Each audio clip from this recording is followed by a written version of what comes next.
Good evening, my friends. I'm glad you've joined me tonight.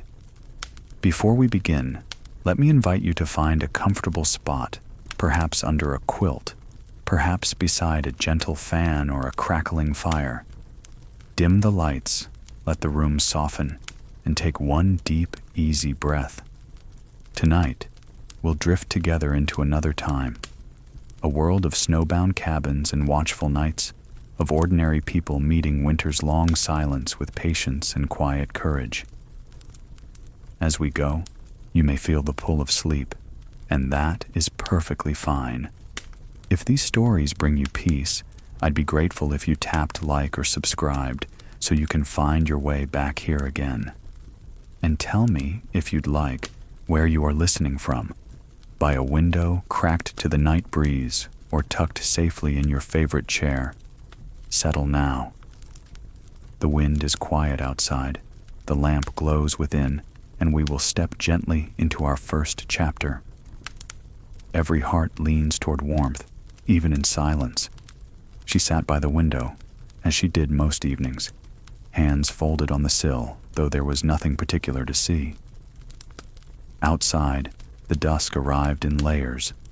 First, the paling of the sky, then the faint trace of stars like chalk dust across the darkening blue.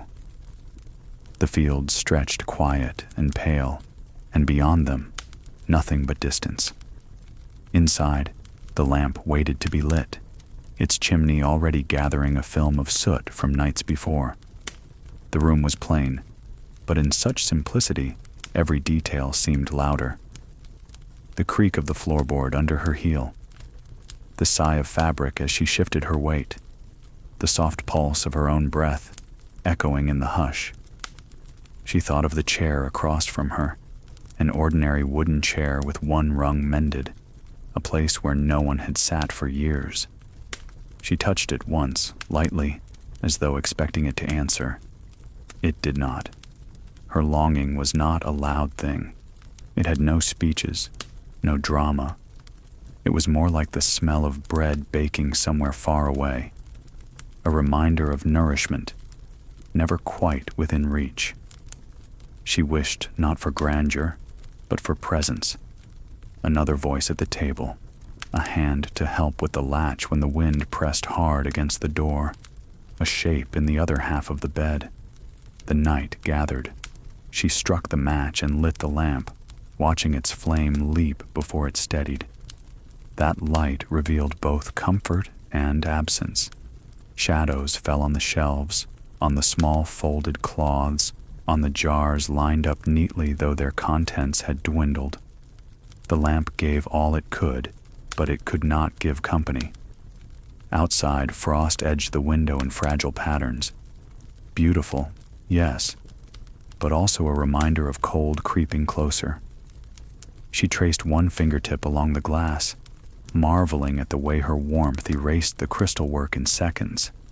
The frost returned quickly, filling the space again. That, too, felt like life. Warmth brief, cold persistent. She thought of her neighbors, though they lived miles apart, their lamps faint dots when seen at all. Were they at their own windows, considering the same silence? She imagined the widow down the road, hunched over her stove, feeding kindling into the flame as if feeding her own heart. They shared a kinship without speaking, the bond of those who endured winter with fewer voices than they once had. The room ticked with small sounds, the settling of timbers, the sigh of wind against the roof. In those whispers, she sometimes imagined replies, the murmur of remembered conversations, laughter that lived only in memory. She closed her eyes, half listening, half dreaming, until she wasn't sure whether the voices were outside the door or inside her heart. There was, now and then, a sharper note of fear. What if the storm came harder this year? What if the woodpile ran too low, the food stores shrank too quickly? These thoughts prowled the edges of her quiet wish, making it sharper. Yet she never let them speak too loudly, for fear they might take root. Instead, she returned her gaze to the lamplight, steadying herself with its small circle of flame. And so the wish remained, unspoken, persistent, gentler than prayer, but no less faithful.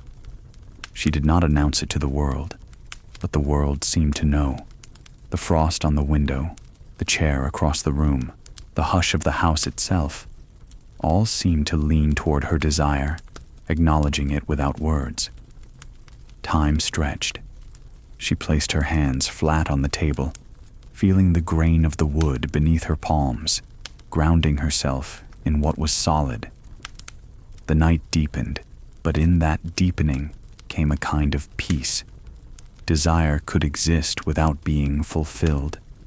Longing could sit quietly beside her without demanding an answer. The wish was not a wound, but a companion. Outside, the stars grew bolder, scattered across the sky. She looked once more at the empty chair, then at the lamp, then at the frost returning to the glass. A sigh escaped her lips. Not sorrow, not joy, but a simple yielding to what was. The hour was late enough that sleep began to soften her edges. She rose, slow and deliberate, and laid her hand upon the lamp. Its light flickered in reply, ready to follow her into the night. She whispered nothing aloud, but in her heart the quiet wish remained steady, a glow that needed no witness. Sometimes what we need is heard only within. She did not think of longing as a storm, but as a weathered note that hummed quietly beneath the day. It rose when she tied back the curtain, when her hands found the familiar dip in the windowsill, when the faintest draft threaded the room and lifted the flame of the lamp. The chair across from her seemed patient, not accusing. It waited, and she waited with it, as if the two of them kept a simple watch over the passing of hours. The evening held the kind of silence that remembers names. She heard them without sound, the syllables turning like gentle wheels within her mind. She let them pass. The kettle gave a little rattle, settling on the iron, and she tucked a towel nearer the stove to warm for later. On the table, a spool of thread sat like a small moon, pale and useful. She drew the thread through the eye of a needle the way one draws a thought through memory, slow enough not to tangle it. The cloth beneath her hands still carried the faint, clean scent of lye and cold water. She paused, listening to the house breathe. Timber answered timber. A mouse, undecided, changed its mind in the wall. Somewhere far off, a dog spoke to the night and was done with it. The world offered enough company to keep fear at bay, and not so much that the heart might startle. She sewed a line no longer than a finger, and set the cloth aside. Then, because habit gives shape to longing, she opened the cupboard and took stock. Jars lined the shelf, their labels faded by handling.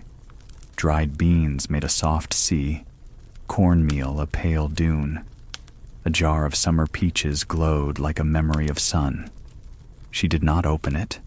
Some sweetness is kept for a kind of ceremony that tells the soul it has endured. She ran her thumb along the lid anyway, accepting the promise. Outside, the night deepened toward a satin blue. The cold made a delicate ringing at the edges of things, so that the latch, the hinges, each nail in the floor seemed able to hold a faint tone if touched. She lifted the latch once, felt the small music, and smiled. The smile belonged to no one in particular, which made it easy. Across the field, a pale square of light appeared where a neighbor had lit her lamp. The square wavered, then steadied. She raised a hand, though no one was looking. It was enough to practice the gesture. In that simple motion, she felt the joints of her fingers answer with a warmth that came from inside, a little tide that reminded flesh it still had purpose beyond labor. The wind moved, not as a threat, but as a messenger, It ran its hand along the shingles, tested the seam where the window met the sill, and slid under the door to touch her ankles. She answered with wool socks and a folded blanket, and the wind, satisfied, went on. On nights like this, she set her tasks into gentle order. Mend the cuff, polish the spoon, stretch the rug by the hearth so its corners lay flat, copy a recipe on the back of an envelope so a friend might try it when spring permitted visits. Each act was small, and each one made space for breath to lengthen. Longing, she had learned, does not require grand stagecraft. It favors quiet rooms and work that can pause without accusation. In a drawer, she kept letters bound with a blue ribbon that had dulled to gray. She did not read them tonight.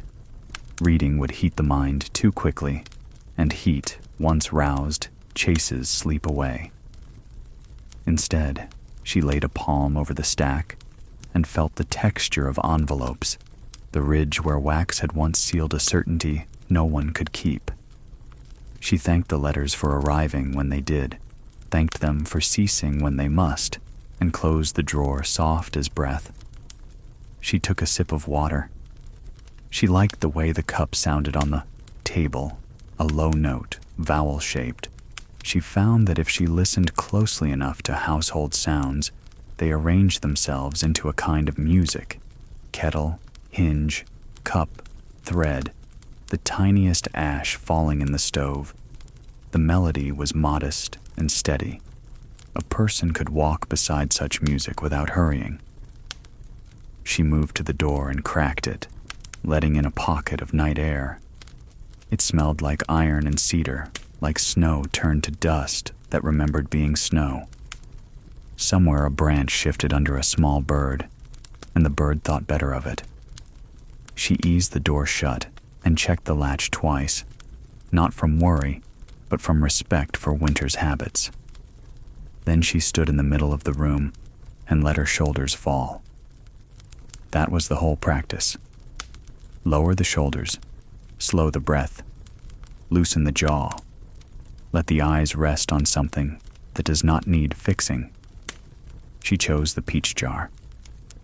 She allowed it to stand for the idea that sweetness belongs to patience. The thought arranged itself like pillows do when someone who knows your shape has set them. In the stillness, a memory came of summer laundry, sheets raised like sails on the line, the smell of soap and grass marrying in the warm air. The memory lay down next to the present and did not argue with it. She smiled again, and this time the smile touched the room.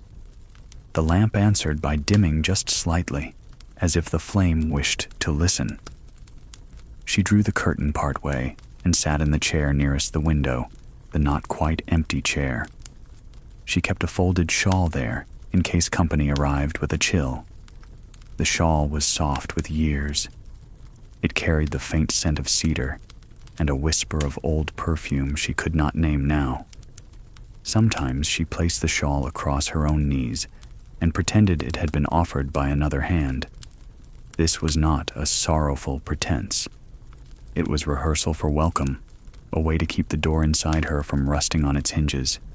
She practiced welcome the way some practice scales, a little each evening, so that when the melody came, she would know how to receive it without clatter. On the wall hung a small clock that did not hurry. It clicked the minutes forward with the patience of someone shelling peas. She let it lead. When it gave a soft note for the hour, she rose to bank the stove. She stirred the coals gently, added a split of wood as thin as a promise, and laid 2 thicker pieces on top as if tucking children in. The draft opened its eye and then closed, content. Heat began a low conversation that would last the night. At the window, the neighbor's light wavered again, and for a heartbeat, it vanished. The dark made a shape where light had been, the way a missing tooth changes a smile. She waited, hands still. The light returned, smaller now, as if the other woman had set the lamp back from the glass. The small shock of that brief vanishing left a hush behind it. She felt the hush like a hand on her arm.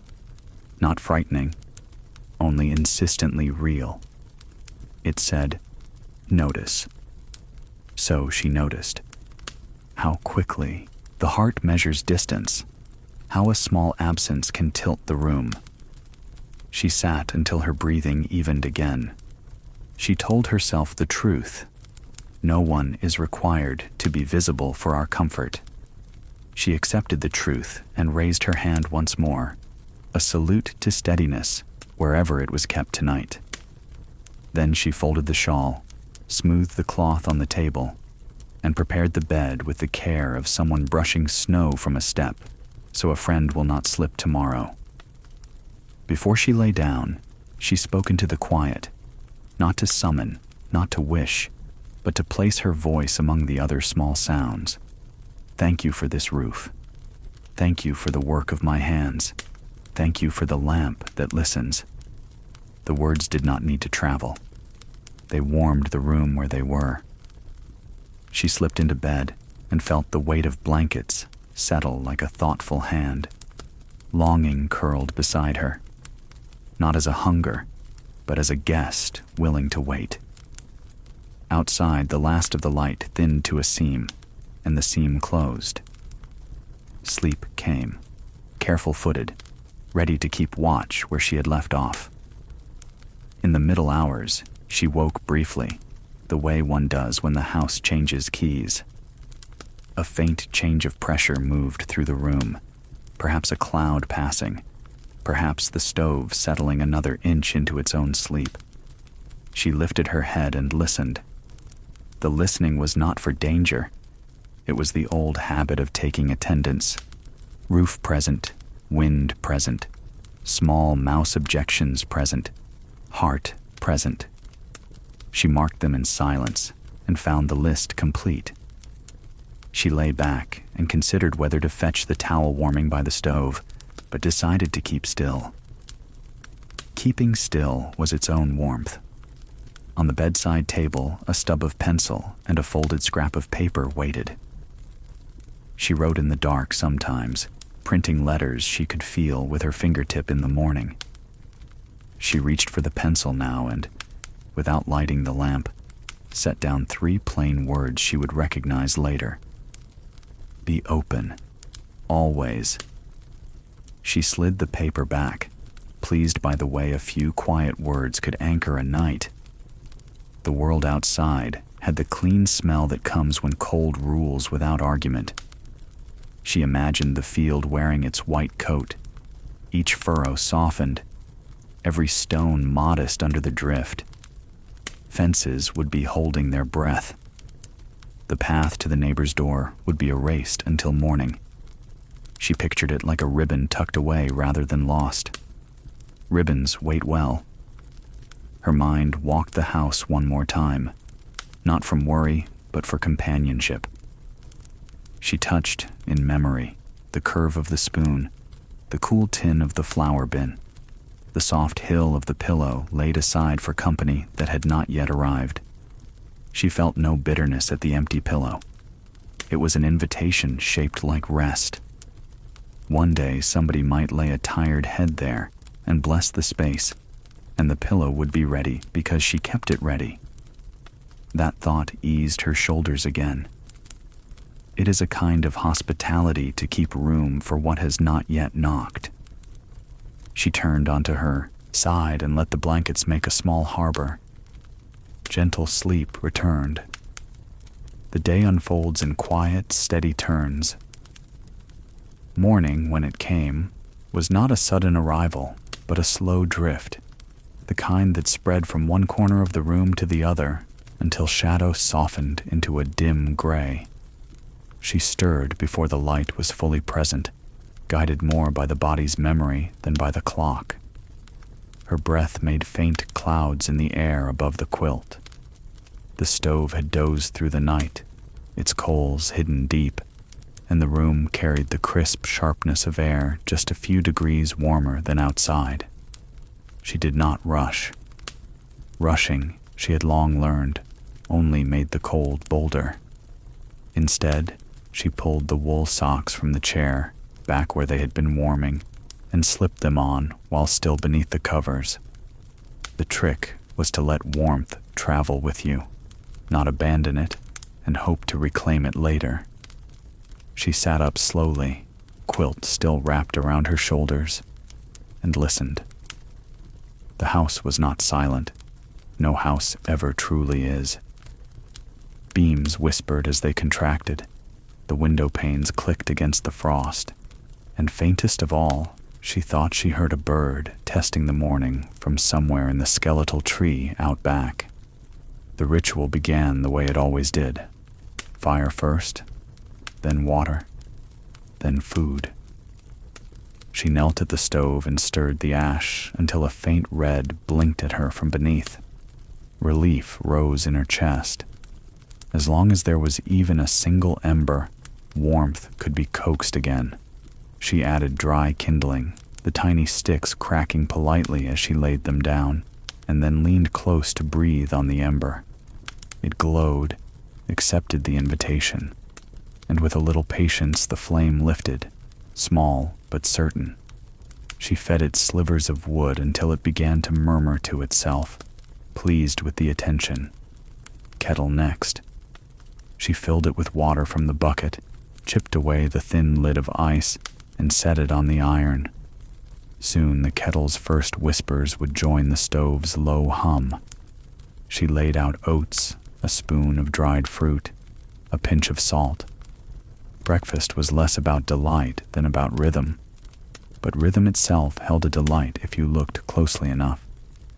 She spread a cloth on the table, though she ate alone. The gesture mattered. Cloth softened wood, invited gentleness into the meal. She placed the spoon parallel to the edge, lined the bowl squarely with the chair.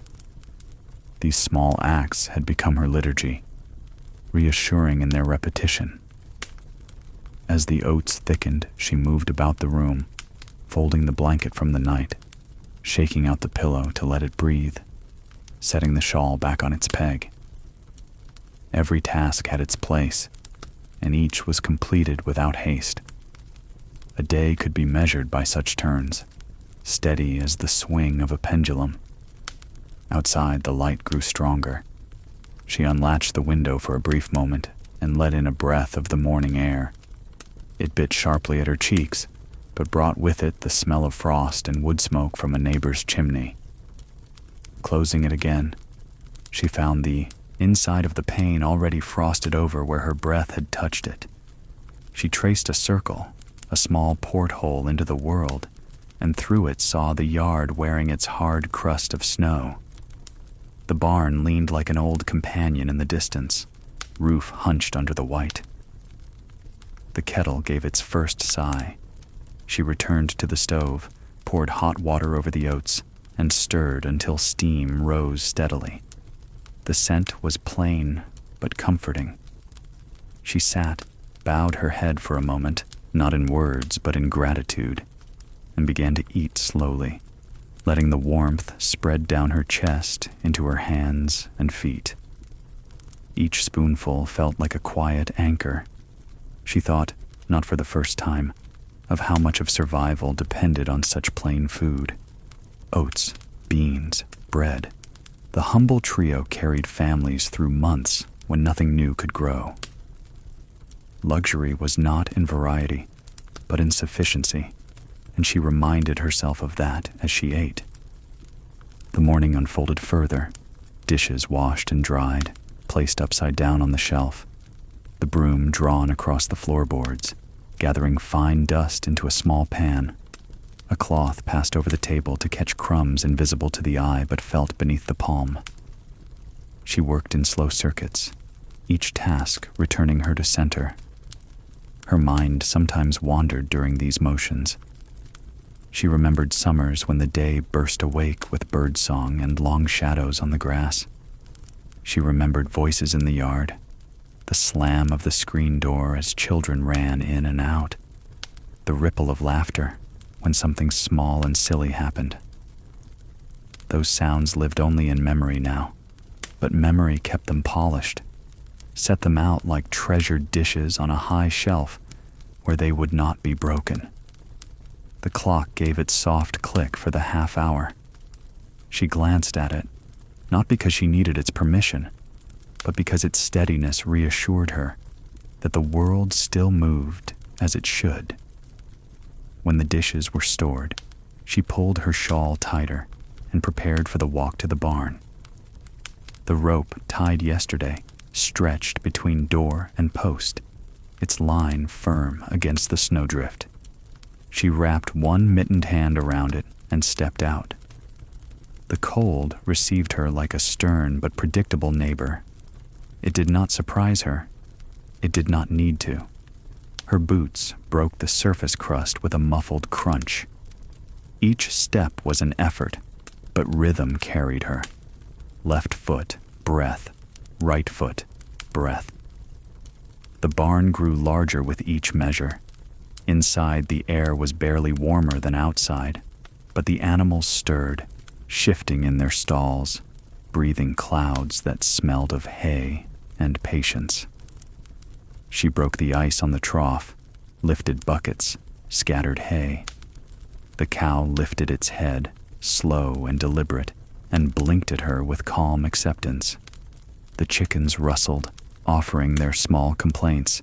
She answered each with feed, with water, with a stroke of the hand where it was safe to give. The chores were neither glamorous nor optional. They were the hinges on which survival turned.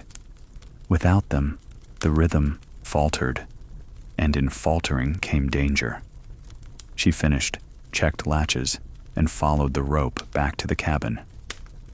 Inside again, she shed her outer layers carefully, hanging them where the stove's heat could dry any trace of frost.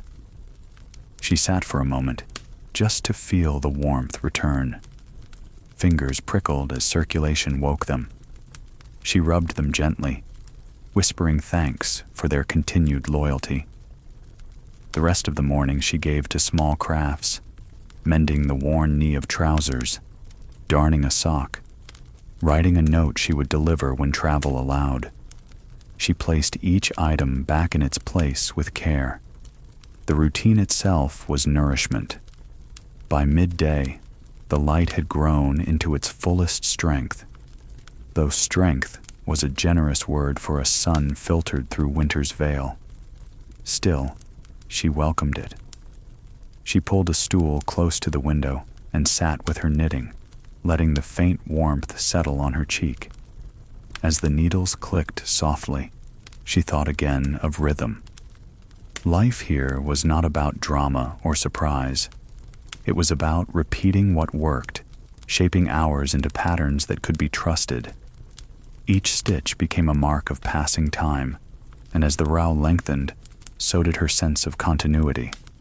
Yet within these rhythms, longing still lived. She felt it in the way she paused sometimes, hands motionless, staring at the small flame in the stove. She felt it in the tilt of her head when the wind carried a sound. Was it a voice? No, only the crack of ice in the trees. Longing had become its own rhythm, beating under the visible one. And so the day continued. Fire tended, food prepared, animals checked, garments mended, letters folded. Nothing grand, nothing wasted. By evening she would circle back to the lamp, to the chair by the window, to the shawl folded on its peg. Daily rhythms, steady, humble, sustaining. They held her, as they had held generations before. The beauty was not in novelty, but in endurance, the kind of beauty that lets a person sleep at night, knowing the house will still be standing when morning comes. In repetition, there is comfort and fatigue alike. Evening approached like a curtain being drawn, slowly, deliberately, until the edges of the room softened into shadow. She had learned to meet dusk not with dread, but with steady motion. There was always something to be folded, polished, straightened, or tucked away. These were not grand tasks, nor did they claim to be. They were the minor chords that filled the silence, holding it steady so it would not tip into loneliness. She began with the cloth laid across the table, smoothing it so that the wrinkles lay flat. Her hands moved as if they remembered a rhythm older than thought. The cloth carried faint stains from past meals, faint memories of gatherings no longer held. She touched those places lightly, neither polishing them away nor allowing them to accuse her. Stains were a history written in small marks. She had decided to let them stay, witnesses to life rather than faults to erase. The stove spoke softly in the corner, not roaring now but whispering with steady breath. She added a small piece of wood and listened to it crack, then settle into the fire's ongoing conversation. The kettle gave a faint hum in answer, promising warm water later for washing her face, for soaking the weariness from her hands. She lifted the mended shirt from its place on the chair and folded it into thirds, pressing each fold with her palm, as if sealing it with intention. She placed it in the trunk and closed the lid gently. Then she turned to the small basket of socks, each waiting its turn to be checked for wear. She worked slowly, darning needle moving in and out with a rhythm almost like breathing. The repetition calmed her, even as it sometimes wearied her eyes. Repetition was like that. It soothed and exhausted in equal measure. Too much sameness could press down on the spirit, yet too little, she knew, could make the spirit restless. Between those poles, she had to find her balance, each evening like walking a rope stretched across the hours. When the socks were finished, she set them by the stove to dry, wool puffing softly in the heat. She reached for the broom next, drawing it across the floorboards with long, steady strokes. The sound was a hush, a small wind inside the house, clearing dust into corners where it could be gathered and lifted away. She paused to stretch her back, looking at the lamp waiting on the shelf. She would light it soon.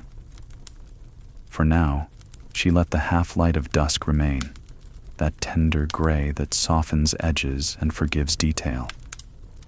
The window gave her a glimpse of the sky outside, a heavy wash of blue deepening to black, with one pale star pressing through. She thought of the star as a visitor, punctual, faithful, bringing news of distances she could not imagine. She let her eyes rest there longer than usual, until the floor creaked beneath her weight and reminded her of tasks still waiting. She turned then to the dishes left from supper, the bowl, the spoon, the cup, modest companions. She washed them in hot water, dried them carefully, set them back on the shelf. The act was small, but each plate returned to its place gave the room a feeling of order, as if even the simplest objects appreciated being seen and tended. Later, she lit the lamp, its flame leaping high before settling into a steady glow. The yellow circle spread across the table, across the cloth, across the neat rows of jars on the shelf. Shadows gathered at the corners of the room, respectful, as if holding back to let the lamp's voice be heard. She picked up the small book that waited on the shelf and opened it to the middle. The words were plain, stories of neighbors and distant towns, but she read them slowly, letting each syllable rest. She did not read for news alone. She read for cadence, for the sound of sentences walking one after another, like companions down a road. When the page ended, she closed the book and sat with it. Silence. Sometimes she spoke aloud to herself in those moments. Not long speeches, but brief acknowledgments. Well done. That is finished. Tomorrow we will try again. Her voice startled the air at first, but then the air accepted it, and the room felt less empty. She lifted her knitting next, wool sliding through her fingers, needles clinking gently. Each row added to the garment like days adding to a life. not much to notice in a single moment, but over time, a whole form appeared. She let her eyes drift half shut as she knitted, almost as if she were dozing, and the body remembered the pattern even when the mind wandered. Repetition, comfort, fatigue. She felt both now, a heaviness in her shoulders, a soft pleasure in her chest. She set the knitting aside and rubbed her wrists. The lamp crackled faintly, its wick adjusting. She leaned back in her chair and let her gaze drift to the ceiling, where the smoke from the stove had left faint shadows in the beams. Those shadows told their own story, seasons of fire etched into wood grain. Outside, the wind shifted, carrying the faintest cry of some creature across the snow. She listened until it faded, then listened to the silence that followed. Silence could be as heavy as stone or as light as a feather, depending on how you carried it. Tonight, she chose to carry it lightly. She rose, set the chair back, folded the shawl neatly across it. She moved slowly, not because of weakness, but because slowness itself was a form of reverence. Every action deserved its own measure of time. By the time she prepared for bed, the lamp had burned low, the wick shortening, the flame small as a child's secret. She lowered the glass, blew gently, and let the dark return. The stove's glow remained, embers like patient eyes, promising to last the night. She pulled the quilt over her shoulders, lay back, and let the day close around her.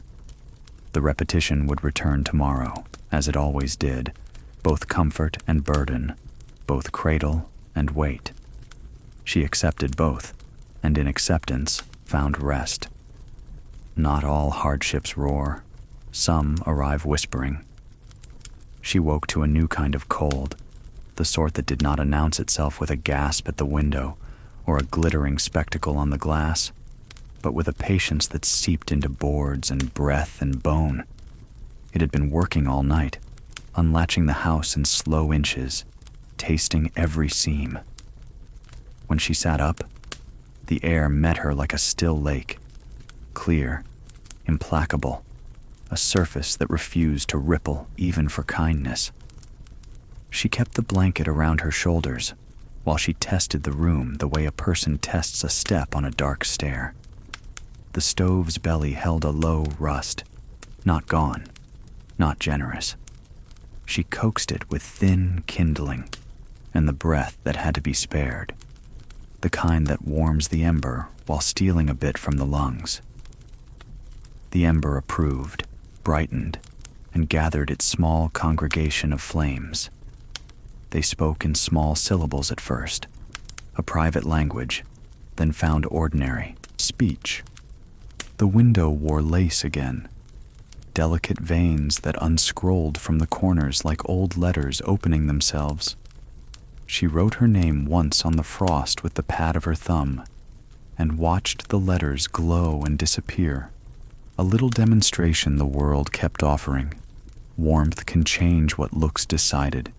Even so, cold has its vows. It returns to the work the moment your back is turned. Breakfast was an argument she settled with patience.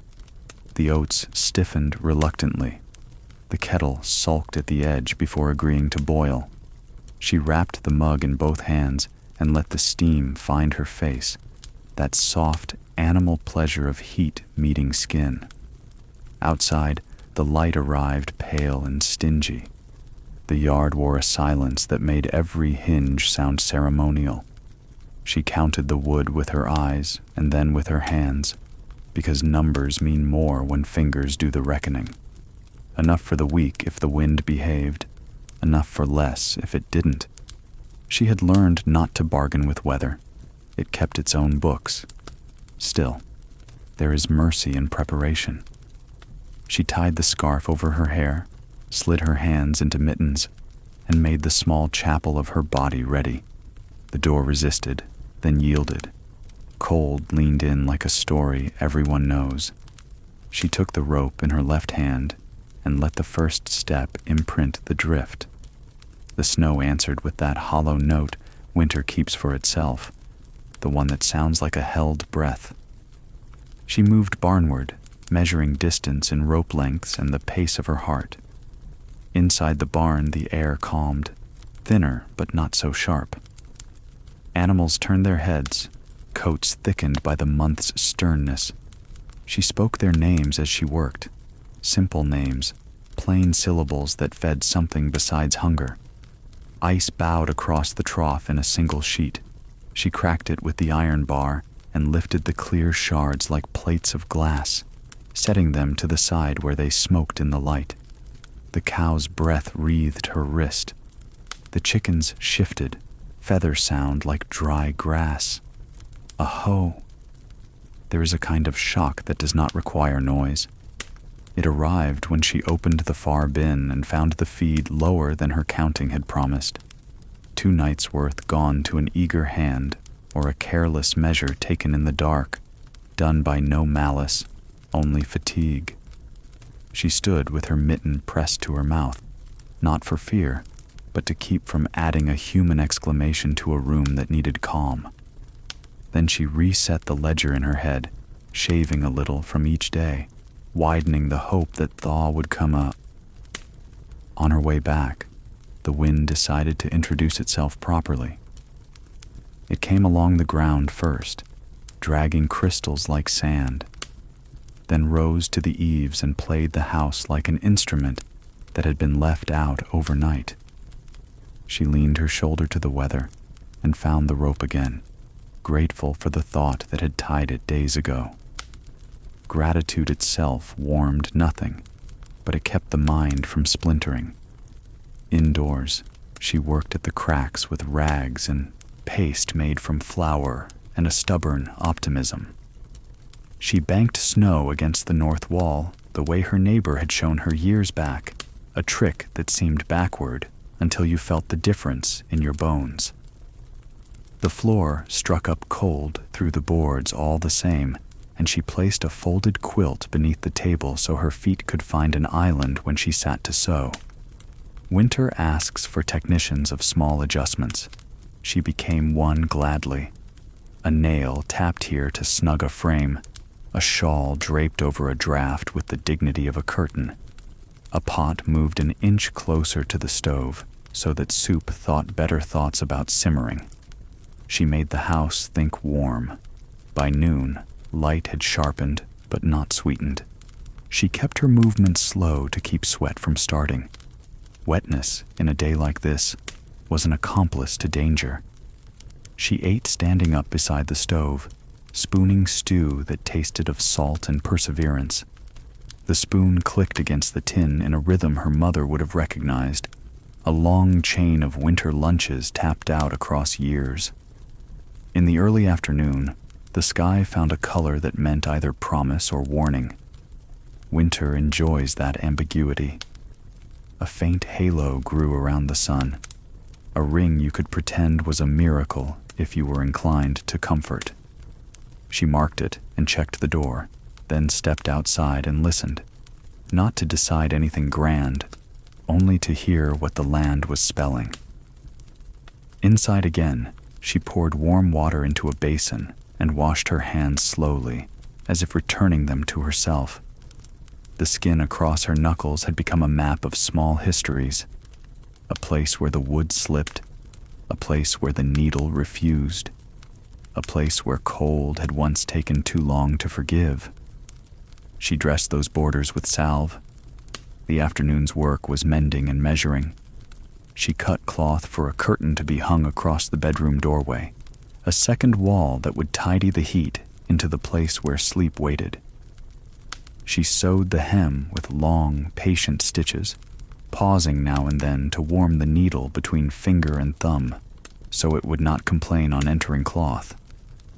When she hung the curtain, the room itself seemed relieved, as if it had finally been given permission to rest. Toward evening, she set a pan of water close to the stove and bathed by cloth, face and neck, forearms and hands, the mortal portions. Steam lifted and softened the edges of the mirror so that the face there looked like kin from a gentler province. She smiled to her cousin in the glass and felt better for it. Night prepared its usual argument. The draft at the threshold rehearsed its lines. The window sighed in a register she could almost translate. She answered by laying the rug square, by setting the lamp where its circle of gold did the most kindness, by placing a heated stone at the foot of the bed between two wrapped towels like a secret ember waiting. There are victories, only the body counts. She accounted for them carefully. She wrote a few lines before supper. The days, bookkeeping not of numbers alone, but of balances kept inside, held silence when feed was short, repaired the seam that wind preferred, felt fear touch my coat and pass by. She underlined the last sentence and closed the book, not triumphantly, only precisely. Supper was bread and a thin stew, and a small pear she had saved past reason. It tasted like a postponed hymn. She ate it slowly, letting sweetness stand where heat could not. When the storm rose after dark, it did not shout. It rehearsed a steady insistence, a hand at the door, a longer hand at the roof, a humming in the chimney that remade the room's breathing. She banked the fire and tightened the curtain and sat close, hands under the shawl, listening to the old house and the old weather find their argument once more. There is a higher shock that arrives only in quiet, the knowledge that the line between inside and out is thinner than pride admits. She felt it then, in the way her lamp flickered when the wind threaded the keyhole, in the way her own breath synced to the storm and then refused it, choosing its own slower tether. She whispered a list of names she loved, not to summon anyone, only to remind the mind that company exists, even when it is away. Later, when the hour grew bone-thin, she rose to check the rope at the back door, to be sure it had not chafed itself on the hinge. The door stuck, then opened. Snow had stacked itself there like a careful wall. She leaned and cleared what she could, then stopped when the cold pressed its full, tall body into the gap. She closed the door gently, as one closes on a guest who must not enter, and set a chair against it, not from fear, but from ceremony. She sat on the bed and untied her boots, listening for any change in the house's tone. None came. The wood kept its quiet talk. The stove blinked its red, even patient. She lay down and felt the stone's hidden heat reach for her feet. It was enough. Before sleep, she set one last intention on the table beside the lamp. Hold. Warm. Wait. The words looked small there, but words are seeds. She trusted them to do what seeds do in dark ground under cold moons, keep their instructions, and become themselves when the time allows. The storm went on making its case. The house answered with its own. Between them, she found a narrow lane for breathing.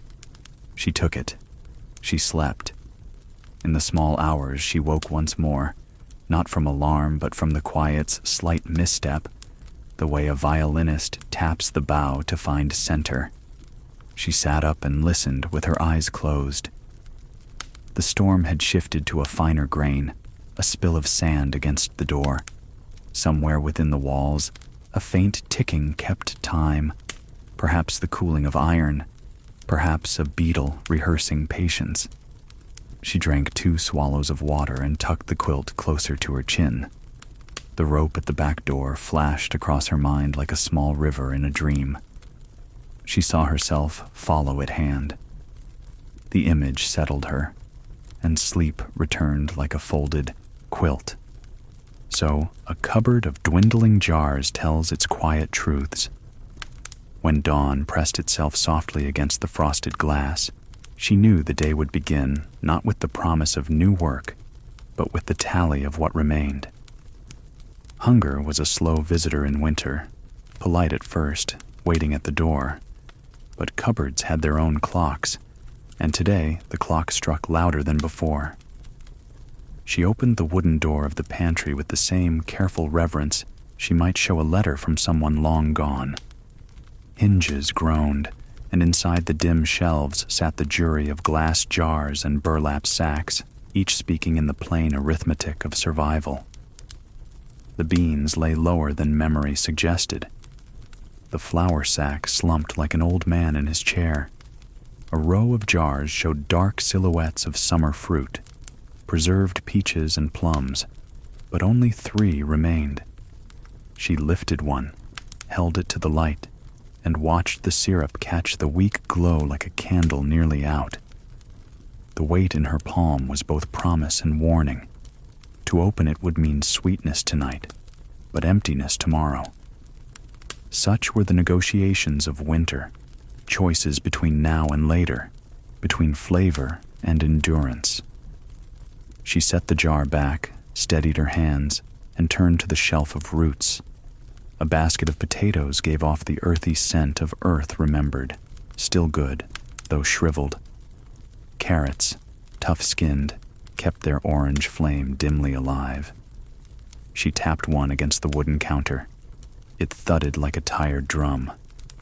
Enough for soup, enough for a stew, if careful. Enough to keep. She wrote a small list in her ledger, not because she would shop. Stores lay miles away and money thinner than flour, but because writing made the invisible visible. Breakfast, then, was a thin porridge stretched with a spoon of molasses from a nearly empty tin. She stirred it slowly, watching the swirl of brown dissolve into pale. The sweetness was faint but present, a whisper of summer's abundance caught in winter's stern mouth. She ate standing by the window, spoon scraping, the sound almost companionable in the hush. Outside, the snow reflected light like a great mirror.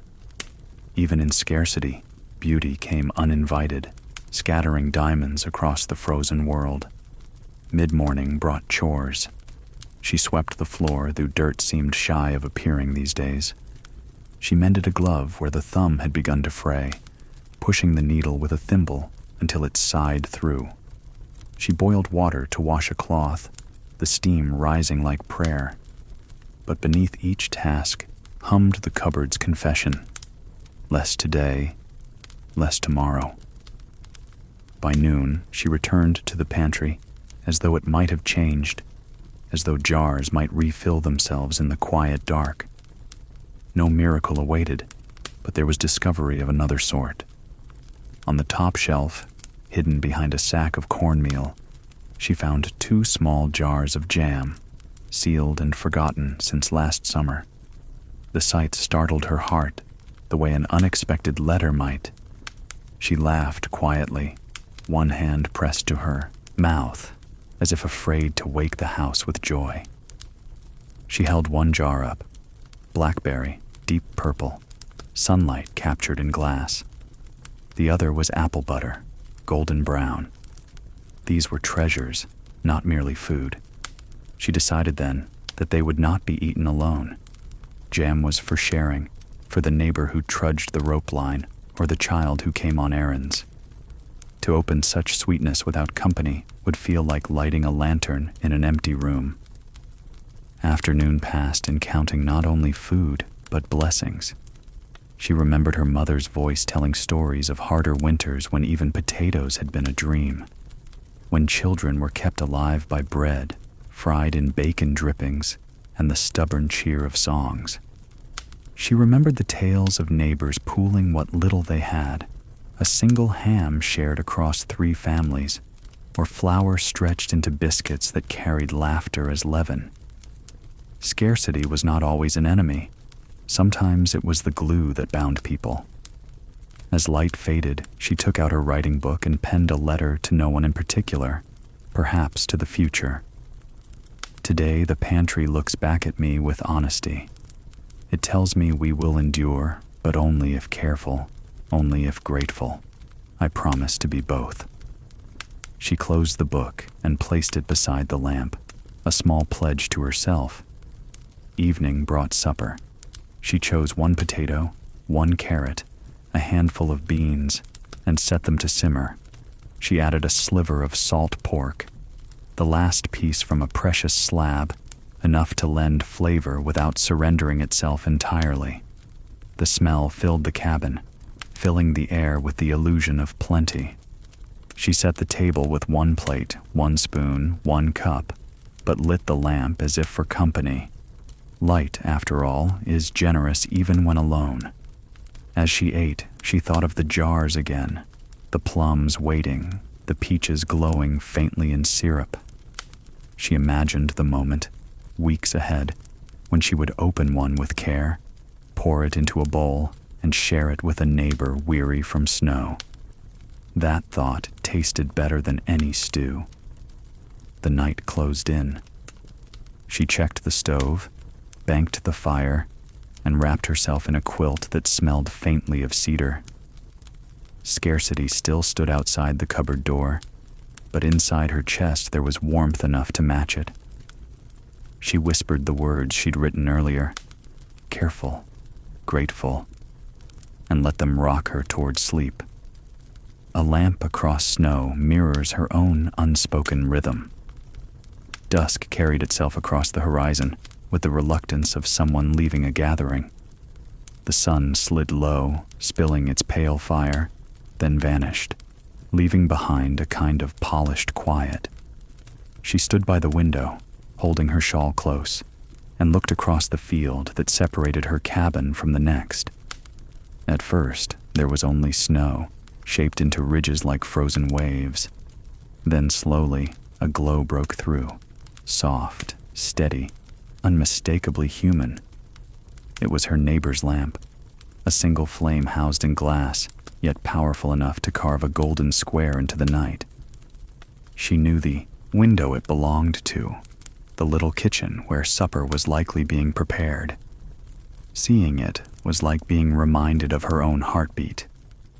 In the expanse of white, in the hush of bitter wind, that small light proved she was not the last soul awake in the world. She lingered at the window longer than needed, watching the lamplight pulse faintly when wind shifted. She imagined the neighbor's hand lifting the shade, adjusting the wick. She pictured the steam of stew rising, children's voices subdued but present, the clatter of bowls against a wooden table. Her own cabin felt less solitary when she allowed those pictures to live here. The lamp was not hers, yet it shared itself across the snow. Inside her own room, shadows deepened. She struck her match and lit the oil lamp that stood on her table. The flame caught quickly, flared, then settled into a steady glow. 2 lamps now, one here, one there, speaking to each other across the dark.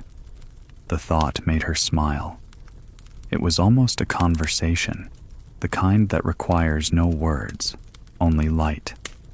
After supper, she stepped outside for a breath of the cold. The air wrapped her throat in sharpness, but she bore it, clutching her shawl tight. The snow groaned beneath her boots, a low complaint that reminded her to move carefully. She walked a few paces from the door, then stopped and turned toward that distant glow. The lamp across the field seemed brighter now, the black of night serving as its canvas. Above, the stars trembled, countless pinpricks echoing the theme. She raised her mittened hand in a slow, deliberate gesture. A wave meant not for sight, but for spirit. She could not know if her neighbor happened to glance through the window at that moment. She could not know if anyone saw, but she sent the gesture anyway, like a letter folded and left at a doorstep. The lamp did not flicker in response, but she felt answered all the same. Returning inside, she felt the cabin warmer, though the fire had not changed. Company, even imagined company, carried heat. She sat at the table, pulled her journal close, and wrote a single line. There is another lamp tonight, and that is enough. Later, as she read by the lamp's circle, she paused to glance once more through the window. The glow still burned steady across the field. She thought of the countless nights lamps had signaled across plains and valleys, across rivers and narrow alleys of towns. Human beings forever holding out sparks to each other, promising silently, "You are not alone here." When bedtime came, she prepared her quilt as always, tucking hot stones at the foot. Yet tonight her last thought was not of cold or scarcity, but of the neighbor's light. She pictured it still burning as she drifted toward sleep, two flames keeping vigil in a winter vast enough to swallow sound. The thought wrapped her more surely than any blanket. A lifted hand across the field carries silent weight. The next evening, as twilight leaned its shoulder against the horizon, she once again found herself at the window. The day had been steady with chores, mending, sweeping, a long hour of chopping ice at the trough, and her body carried the ache of honest labor. Yet what she sought now was not the stove's warmth or the quilt's shelter. It was the familiar comfort of that distant lamp, glowing in the neighbor's cabin across the snow. There it was again, a square of gold trembling in the blue dusk, a steadfast companion in the wide silence. She pressed her fingers against the frost-laced pane and felt the chill seep through. The field between them might as well have been an ocean of frozen waves, the snow ridged in silver under the first stars. And still, across that distance, light touched light. She remembered her small wave the night before, mittened hand lifted into the dark, a gesture she assumed had passed unseen. Tonight, she wondered, what if someone had noticed? What if, in that kitchen across the field, another pair of eyes had lifted, another heart had caught the signal? The thought hummed through her like a low bell, not loud but impossible to ignore. She set her shawl over her shoulders and stepped outside, boots sinking deep, breath rising like smoke. The cold was sharp, but not cruel. It sharpened her senses rather than dulling them. She took hold of the guide rope strung to the barn and stood in the open yard, facing that small flame across the white. The air carried only the faint hiss of wind brushing snow, and then, with slow deliberation, she lifted her hand again.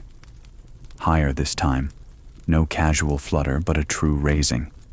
Fingers stretched against the indigo sky. The gesture carried more than greeting.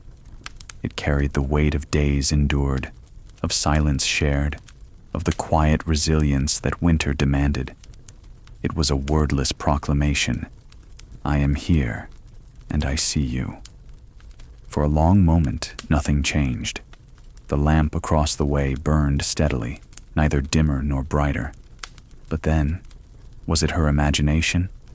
The light seemed to quiver, as though a hand had passed near the wick. She held her breath. The glow steadied again, unchanged, yet the possibility itself was enough. Maybe someone had answered. Maybe not. What mattered was that the question had been asked, not into void, but into community. Back inside, the warmth of the stove felt different, richer somehow. She sat at her table and poured herself a cup of weak tea, pine needle brew with a bitterness she had learned to respect. As she sipped, she thought of the old stories her mother once told. Neighbors in storms calling to each other across ropes strung from door to barn, voices carrying just enough to anchor a wandering soul. A lifted hand was no less than that. A rope thrown across distance, catching nothing yet preventing a fall. She wrote in her ledger, raised my hand, perhaps answered, felt the weight lift. The words looked spare on the page, but they pulsed with meaning. Sometimes survival was measured not in firewood or potatoes, but in gestures, small, almost invisible, yet carrying the heft of survival itself. Night deepened. She set her lamp lower, trimmed the wick, and lay down beneath the quilt. Her hand still tingled faintly, as though the gesture had etched itself into muscle and bone. She thought of the neighbor's household, perhaps a mother guiding children to bed, perhaps a man bending over tools by the fire, perhaps no one at all, only the lamp left burning against the dark. Whatever truth lay there, she felt joined to it. Sleep came with the vision of two hands lifted across snow, not touching, not meeting, but acknowledging. And in that acknowledgement was safety enough to carry her through the night. Preserves shared at the threshold sweetened the long night. She had been keeping the jar for a day that felt like a seam between hardship and hope. It waited on the upper shelf, glass the color of late summer dusk, blackberries held in syrup as if time itself had been persuaded to pause. Tonight, the lamp found it, and when she lifted it down, the light traveled through the fruit like small windows into a warmer season. She wiped the lid with the corner of her apron, more ceremony than need, and listened to the wind debating with the eaves. Across the field, the neighbor's lamp had risen, steady as a heartbeat. The square of gold on the far window reminded her of the first note in a hymn, the tone that teaches the rest where to begin. She wrapped the jar in a wool scarf, set a second scarf around her neck, and stood by the door for a breath that she let out slowly. The door yielded.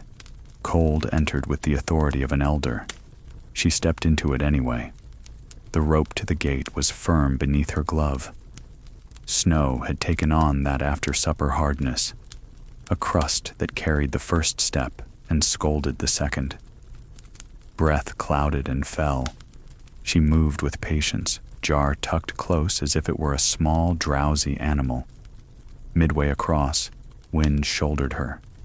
She paused until it passed, feet planted, the rope a quiet lesson in staying. At the neighbor's threshold she knocked with her knuckles, the sound soft but sure. Footsteps approached. The latch lifted. There she was, the woman from across the field, lamplight cupped in her eyes, wool shawl drawn tight. For a heartbeat neither spoke. Words were too large for the doorframe. She held out the jar. "Blackberry," she said, the syllables gentle. "Saved." The neighbor breathed in as if the scent could cross glass and cold. "Then we're rich," she answered, and her smile found the shape of the room. She opened the door wider, and the warmth that rushed out was not only heat. It was company, the oldest fuel. They did not settle for grand ceremony. The kitchen was small, the table cleared, but for 2 bowls and a knife sharp from mending apples. The neighbor brought a heel of bread, and from a tin produced butter that had remembered summer grass. The jar's lid gave way with a low, homely pop, the sound of a promise kept past its due date. The berries slid out slow, like dark coins, the syrup pooling with the patience of a thaw. They sat side by side rather than across, shoulders brushing as if to lean meant less work for both. Bread met butter, butter met blackberry, and the first bite was not sweetness alone but a return. The tongue receiving July and January, the body reminded it had known more than endurance. They closed their eyes, not to hoard the taste but to listen to it. A quiet laugh, the kind that happens when relief unties a knot, rose and settled between them. "Only 2 jars left at my place," the neighbor said, wiping the knife and laying it as carefully as a pen. "I was pretending there were 3. She met the confession with a nod that belonged to all winters. "I counted wrong yesterday too," she said. "Maybe today we counted one another." They ate slowly, as if haste could break something fragile. The room made its courteous sounds. Kettle testing its limits, little stove iron turning red and back again, a child's toy cart rolling a fraction on the shelf from the vibration of footsteps upstairs. The neighbor's household had its own rhythms, a soft cough in a back room, the whisper of a page turned, the careful tread of someone not wanting to wake a sleeper. Each sound gave the light texture, proof that warmth has weight. When the bowls were set aside, they saved the syrup in a cup and tipped it into hot water to make a kind of tea. The steam rose with a purple hint, summer climbing into winter breath. She felt the heat move through her chest to her fingers, a simple road restored. "My thanks," she said. "Bring nothing," the neighbor replied, but the words wore a smile that said the gift had been received on every level it had been given. They spoke then of small matters, which is to say, of the true ones. The rope line, whether it might need a new knot where it rubbed the hinge. The hen that had taken to announcing each egg as if to draw applause. The sky's pale ring at noon, and whether it meant a change that would favor roofs. They did not trade worries so much as air them, setting them on the table like mittens to dry. In the telling, they lost some ice. A small shock came and went without harm. A sudden gust struck the wall like a blunt hand, and the lamp's flame bowed low. The room held its breath. Then the flame righted, modest, brave. They shared a glance not of fear, but of recognition. Storms test what is fastened. Tonight, it seemed, the fastenings were sound.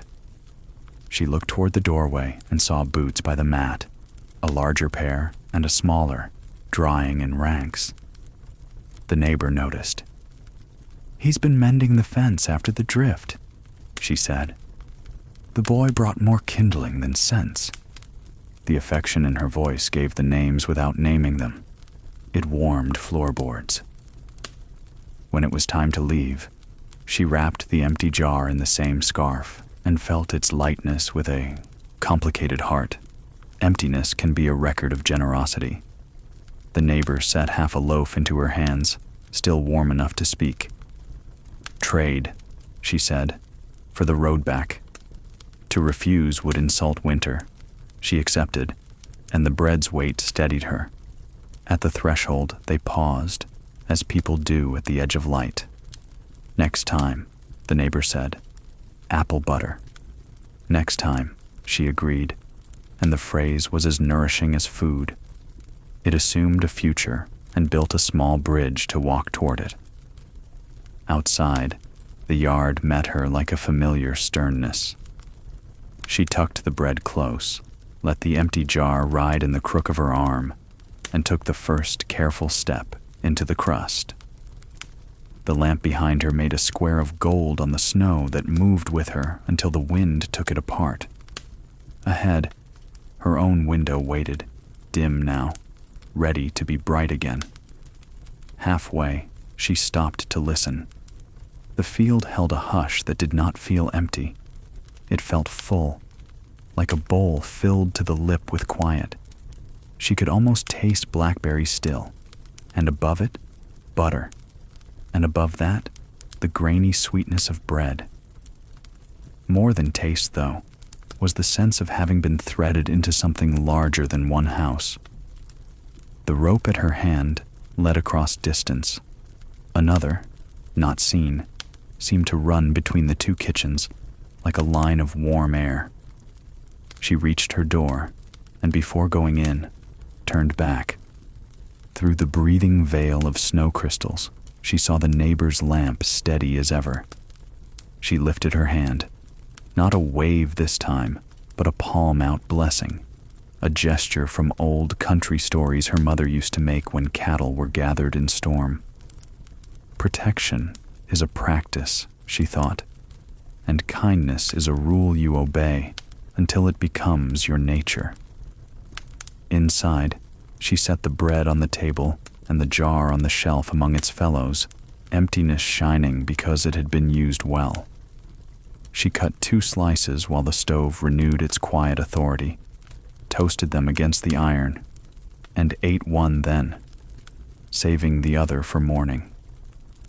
A thin sweetness still rode the tongue, blackberry trailing a memory of thicket sun, children's purple fingers, a bee arguing with clover. The house heard her small laugh and seemed to approve. She wrote in the ledger, blackberry at her door, bread at mine. Light answered light, then, under it, smaller. We are still wealthy in ways winter cannot measure. The line steadied her the way the rope steadied a walk in white weather. In bed, the quilt gathered her the way a field gathers snow. She thought of the jar upstairs drying on its towel, of the boy's boots, of the lamp's bow and return, of the word next floating like a candle into tomorrow. Her last waking breath tasted faintly of fruit and wood smoke. Her last waking thought belonged to both houses at once. May our lamps hold. Sleep came as it does after company, heavy but grateful. And the wind, understanding something had been settled, stepped a little lighter around the eaves. Near midnight, she woke to a sound as thin as thread, a faint humming like a line drawn across the dark. It was only the rope, tuned by wind, singing a single note from door to post. She lay still and listened to it the way one listens to a faraway train, not because it brings arrival, but because it tells you the world is still moving. The stove ticked in counterpoint. Somewhere, snow slid from the roof with a sigh and settled again, a white animal turning in sleep. She did not rise. It was enough to mark the tune and let it travel through her. In that listening, another picture formed. 2 jars, one empty on her shelf, one still full behind her neighbor's flour tin. 2 lamps, each keeping a circle. 2 hands, remembering how to lift in greeting even when no one sees. She let the images stack like blankets, warm because they were layered, warmer because they had been shared. Before the note faded, she spoke once into the dark, not quite a prayer, not quite a plan. Tomorrow I will carry kindling early, she said. Tomorrow I will save the last jar until the thaw announces itself at the eaves. The rope's hum lowered as if in agreement. She smiled at the ceiling she could not see, and it smiled back in its wooden way, patient with her small vows. Outside, a fox stitched a quick red sentence across the yard and vanished into the hedge. She would see the trail at dawn, neat proof of a life running parallel to hers. The thought pleased her. Parallel lines do not meet, the school books say, and yet from a distance they look like one line. Perhaps that is how company works in winter. Separate paths kept true until the spring makes crossings easy again. She slept. The jar dried. The bread cooled. The lamps, here and there, kept their steady argument with the dark. And the dark, as it often does when treated kindly, allowed itself to be persuaded. Soft. Helping hands make even cold air feel lighter. Morning came with a thin light that moved like breath along the floorboards, pale and careful, as if the day did not wish to wake the house too quickly. She rose to it, the way one rises to a soft voice, without hurry, with a hand placed on the edge of the bed to steady the first step. The coals were sullen, but alive. She fed them shavings, then sticks, then 2 splits no thicker than a wrist, and the stove returned to speech, a low conversation that smoothed the room's edges. Tea followed, plain and good. At the window, the field lay sealed, yet the rope shone faintly where frost had painted it. Across the way, the neighbor's lamp lifted, bright for a moment while someone trimmed the wick. It was Saturday, she reminded herself, a day when chores were the same as any other, and yet, by custom and courtesy, done together when the weather allowed. She wrapped her shawl and gathered her mending basket, thread, needles, thimble, and the coat whose sleeve had frayed to a grief. The cloth held a history of winters. She followed the rope with her left hand, the basket crooked in her right. Each step beat a small drum under the crusted snow. Wind sketched across the yard and then forgot itself. At the neighbor's door, she tapped twice. The latch lifted at once, as if the house had been listening. There stood the neighbor with that practical smile that warms the air better than steam. "Come in," she said, and the room answered with stove glow and the smell of dough thinking about bread. They set the basket on the table between them, a treaty of ordinary mercies. The neighbor brought her own tin of buttons and a small box of beeswax polished by use.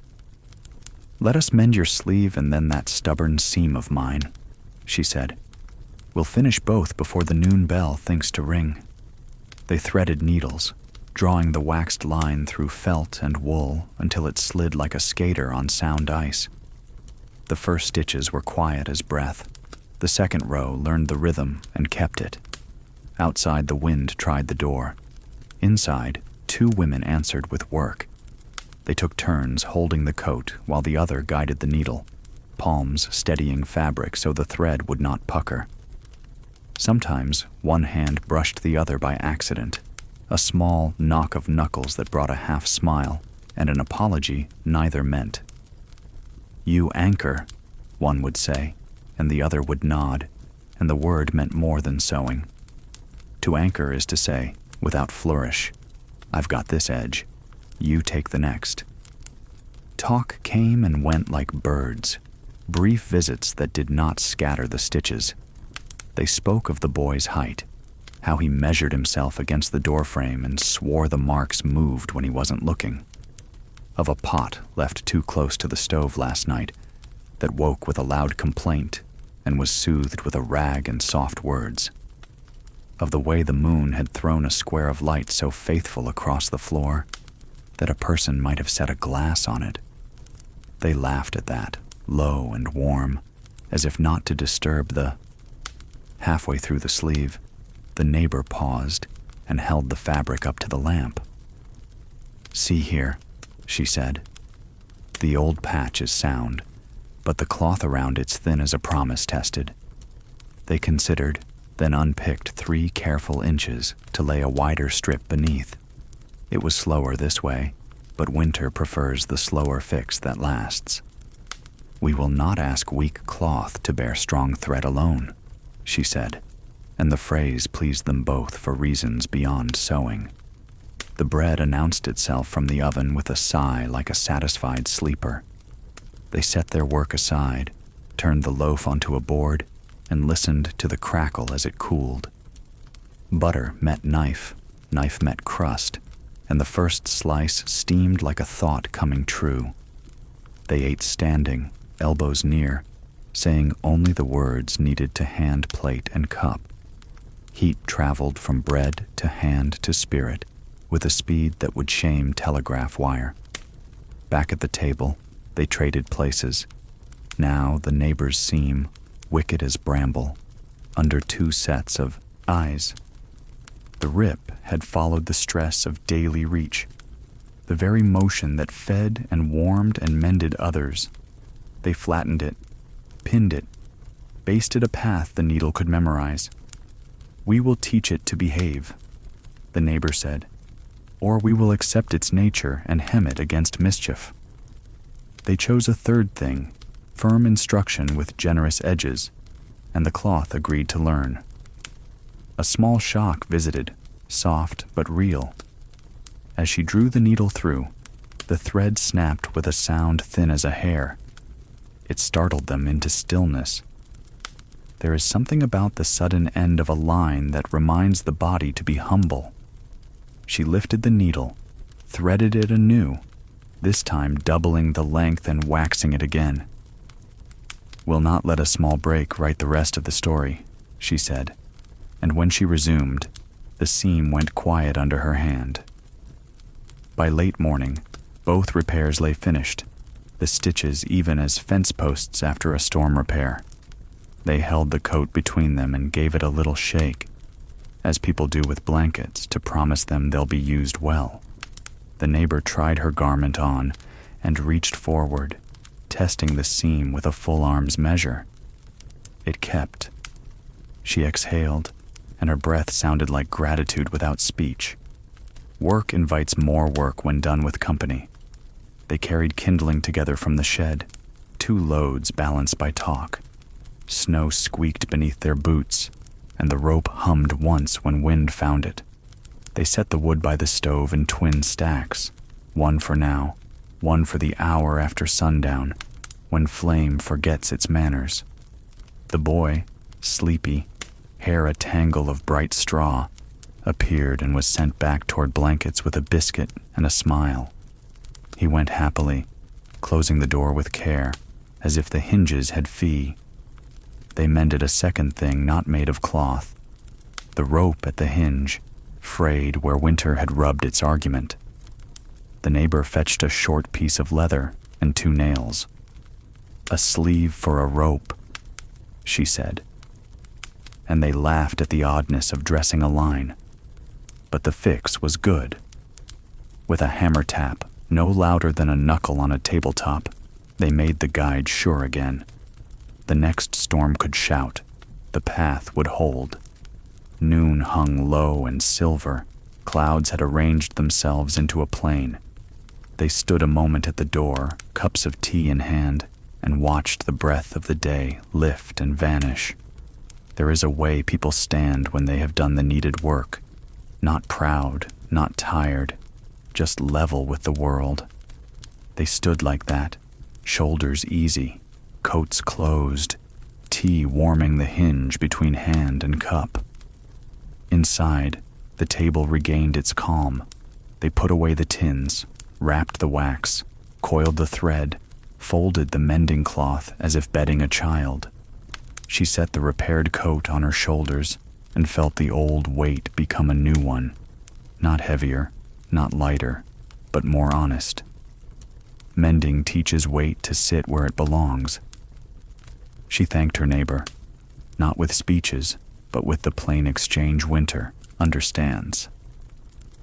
"Take this," she said, and passed over 2 sticks of fat wood she had saved.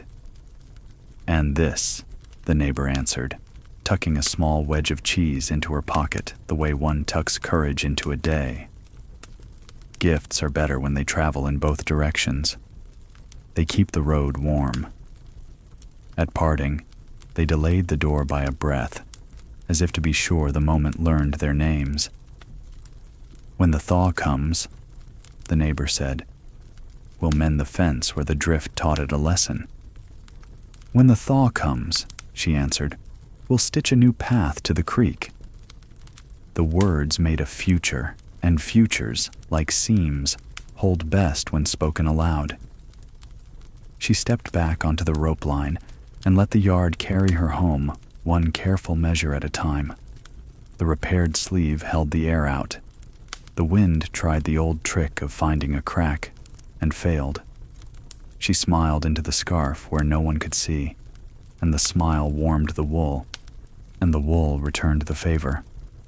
Home received her with the honest smell of coal and stew and the kind fatigue that follows shared work. She hung the coat, now steady, and laid her hand on its shoulder as one does upon a friend's arm. Then she set her basket down and poured the last of the tea over the leaves to coax one more cup. It tasted of beeswax and bread and the good humor of 2 people stitching time. Before dusk, she wrote in the ledger, slow so the ink would not blot.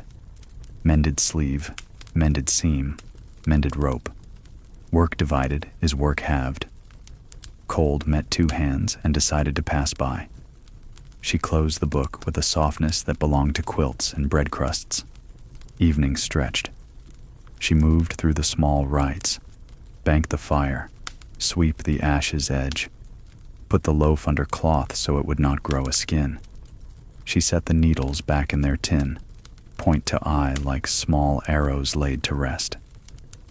The room answered with contented ticks and small silences, the sound a house makes when it has been tended well. Night finally asked for the lamp to be lowered. She obliged, and as the flame bowed, she felt the day repeat itself in her hands. The steady holding, the passing of tools, the small jokes that save a seam when thread threatens to tangle. She lay down with that memory as a pillow. The repaired sleeve would meet weather tomorrow. So would she. Both had been strengthened by company. Sleep moved in without ceremony. If she dreamed, perhaps it was of a long table where every useful thing sat within reach. Thread and wax and bread and knives and buttons, and of a winter content to wait at the door while the people inside learned again how to make together what alone would fail. Before sleep, she held the repaired sleeve to lamplight, tracing each quiet stitch with a fingertip, and felt the day answer in tiny ridges. Evidence kept, thread faithful, warmth warm. Small trades carry more weight than silver or coin. The next day broke with a thin, pale light that touched the rafters first, then spread like milk, poured gently into water. She rose with the quiet assurance of habit, tending to the stove before anything else. The fire, loyal but always in need of coaxing, gave back its warmth slowly, like an old friend reluctant to rise from sleep. Soon the room softened. Steam lifted from a small kettle, and the faint smell of rye bread reminded her of what waited on the table.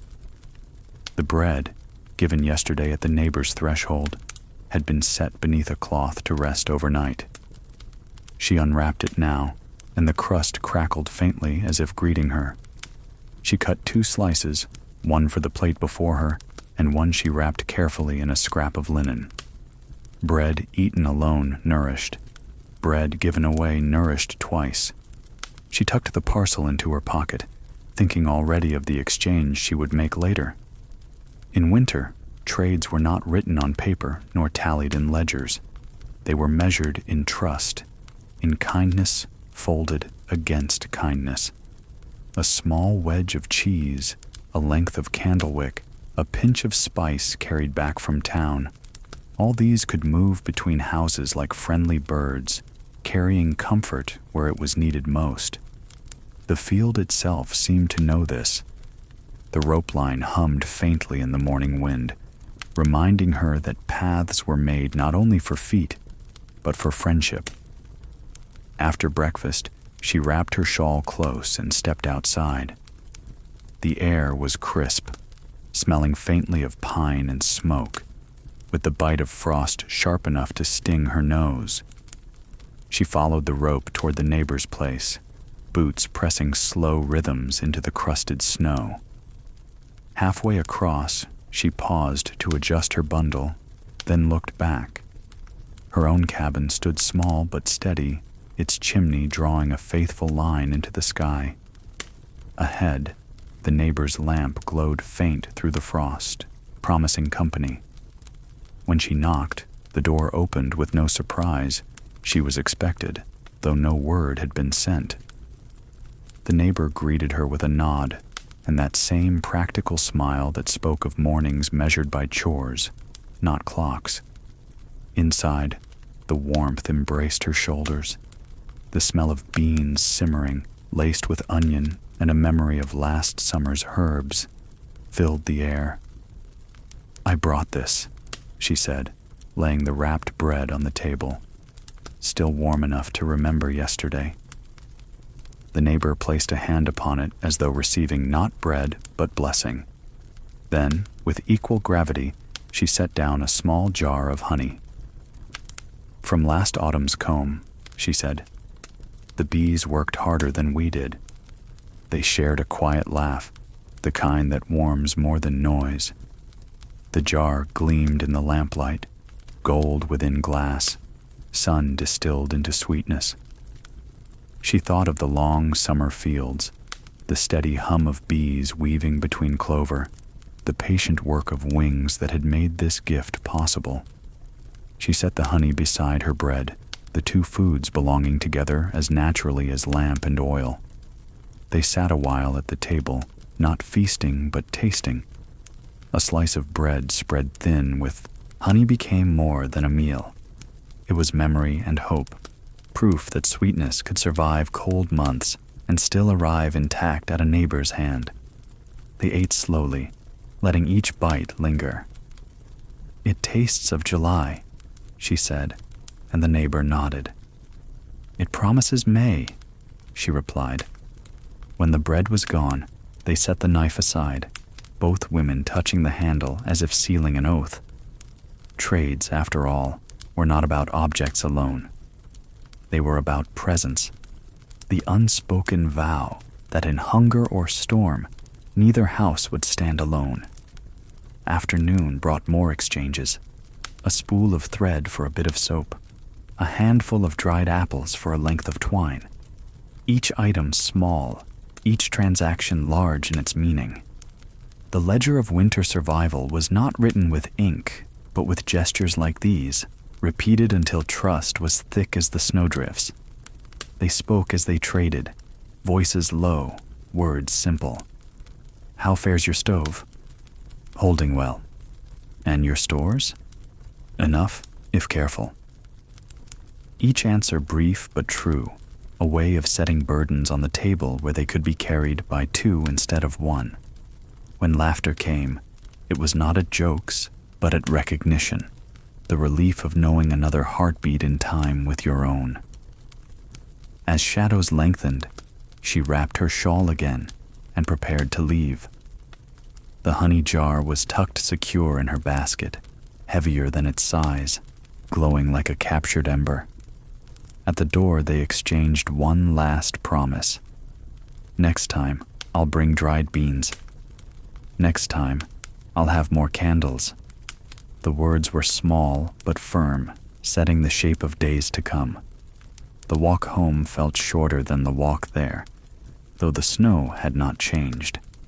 She paused once more at the halfway mark, turning to see the neighbor's lamp still glowing. In her basket, the honey shifted with her step, making its quiet golden sound. She thought of the bees, of bread baked and broken, of all the small things that stitched two households into one fabric. Inside her cabin, she set the honey high on the shelf, where the light from her lamp could find it.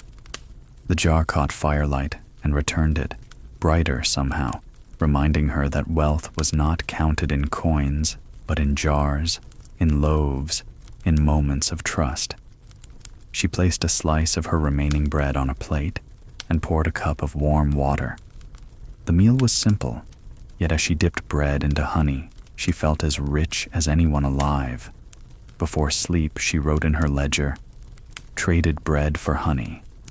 Small gifts that outweigh hunger. Winter's wealth is found in the giving." She closed the book, banked the fire, and let her breath match the quiet rhythm of the house. In her dreams that night, fields were alive with bees, the air a low hymn of wings, flowers leaning under their golden work. The dream carried her until morning, when the frost on her window seemed to sparkle like honey spread thin across glass. Sometimes survival is a single line held firm. She had tied the rope on a clear day when the need felt theoretical and the sky made promises. It ran from the back door to the barn in a straight, honest line, knotted at each post as if the knots themselves could remember home. In better weather, the rope seemed almost unnecessary, a belt on a coat already snug.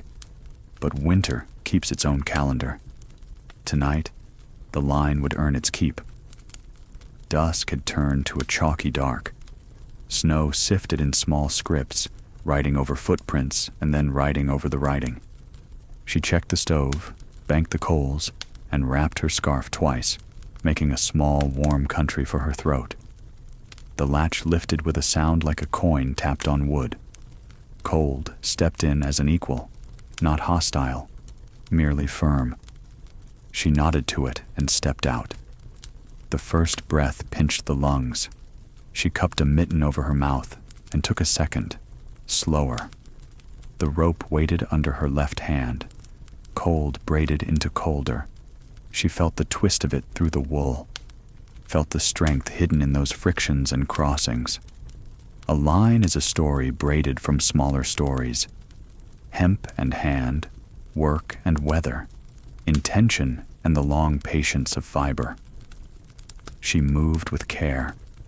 Snow had crusted in places and feathered in others, so that each step required a small decision. The barn was not far, but distance inflates when the air carries knives.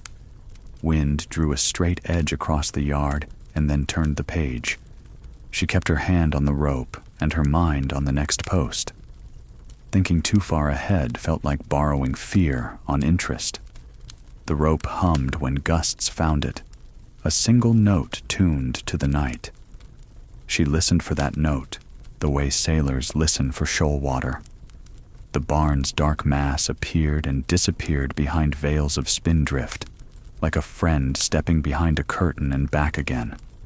At the door, she steadied herself and lifted the latch, then leaned inside to the lesser cold. Animals carry their own weather. The cow's breath was a low fog, the hen house a pocket of feathered heat, the mule stamping his punctuation into straw. She spoke their names to mark the roll, poured water, broke ice, laid hay.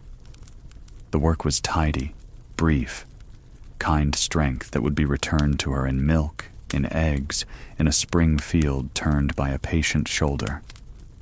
She checked hinges, and with a leather scrap she had cut last week, sleeved the rope where it rubbed the door brace.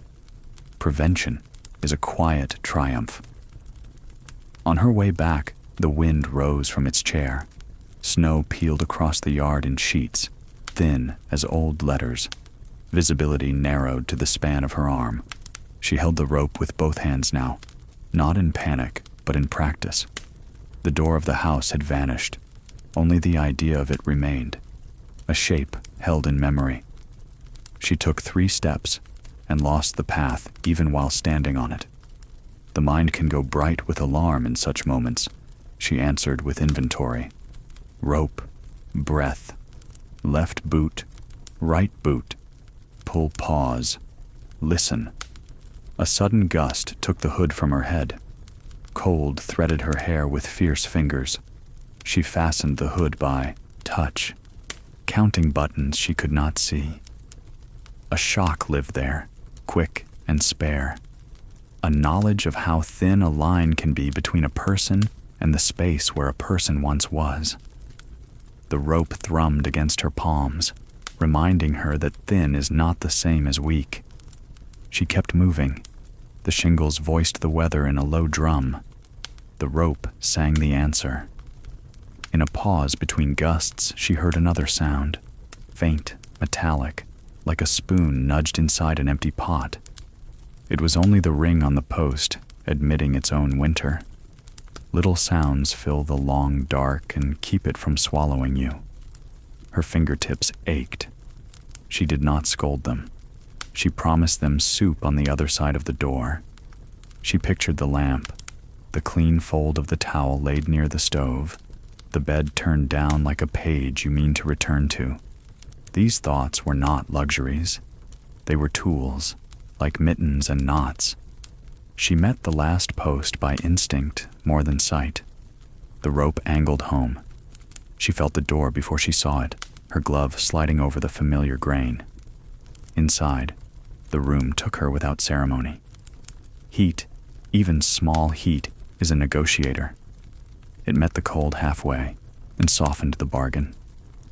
She closed the door and leaned her back against it, letting the wood take some weight. Snow spoke in its soft grammar at the threshold.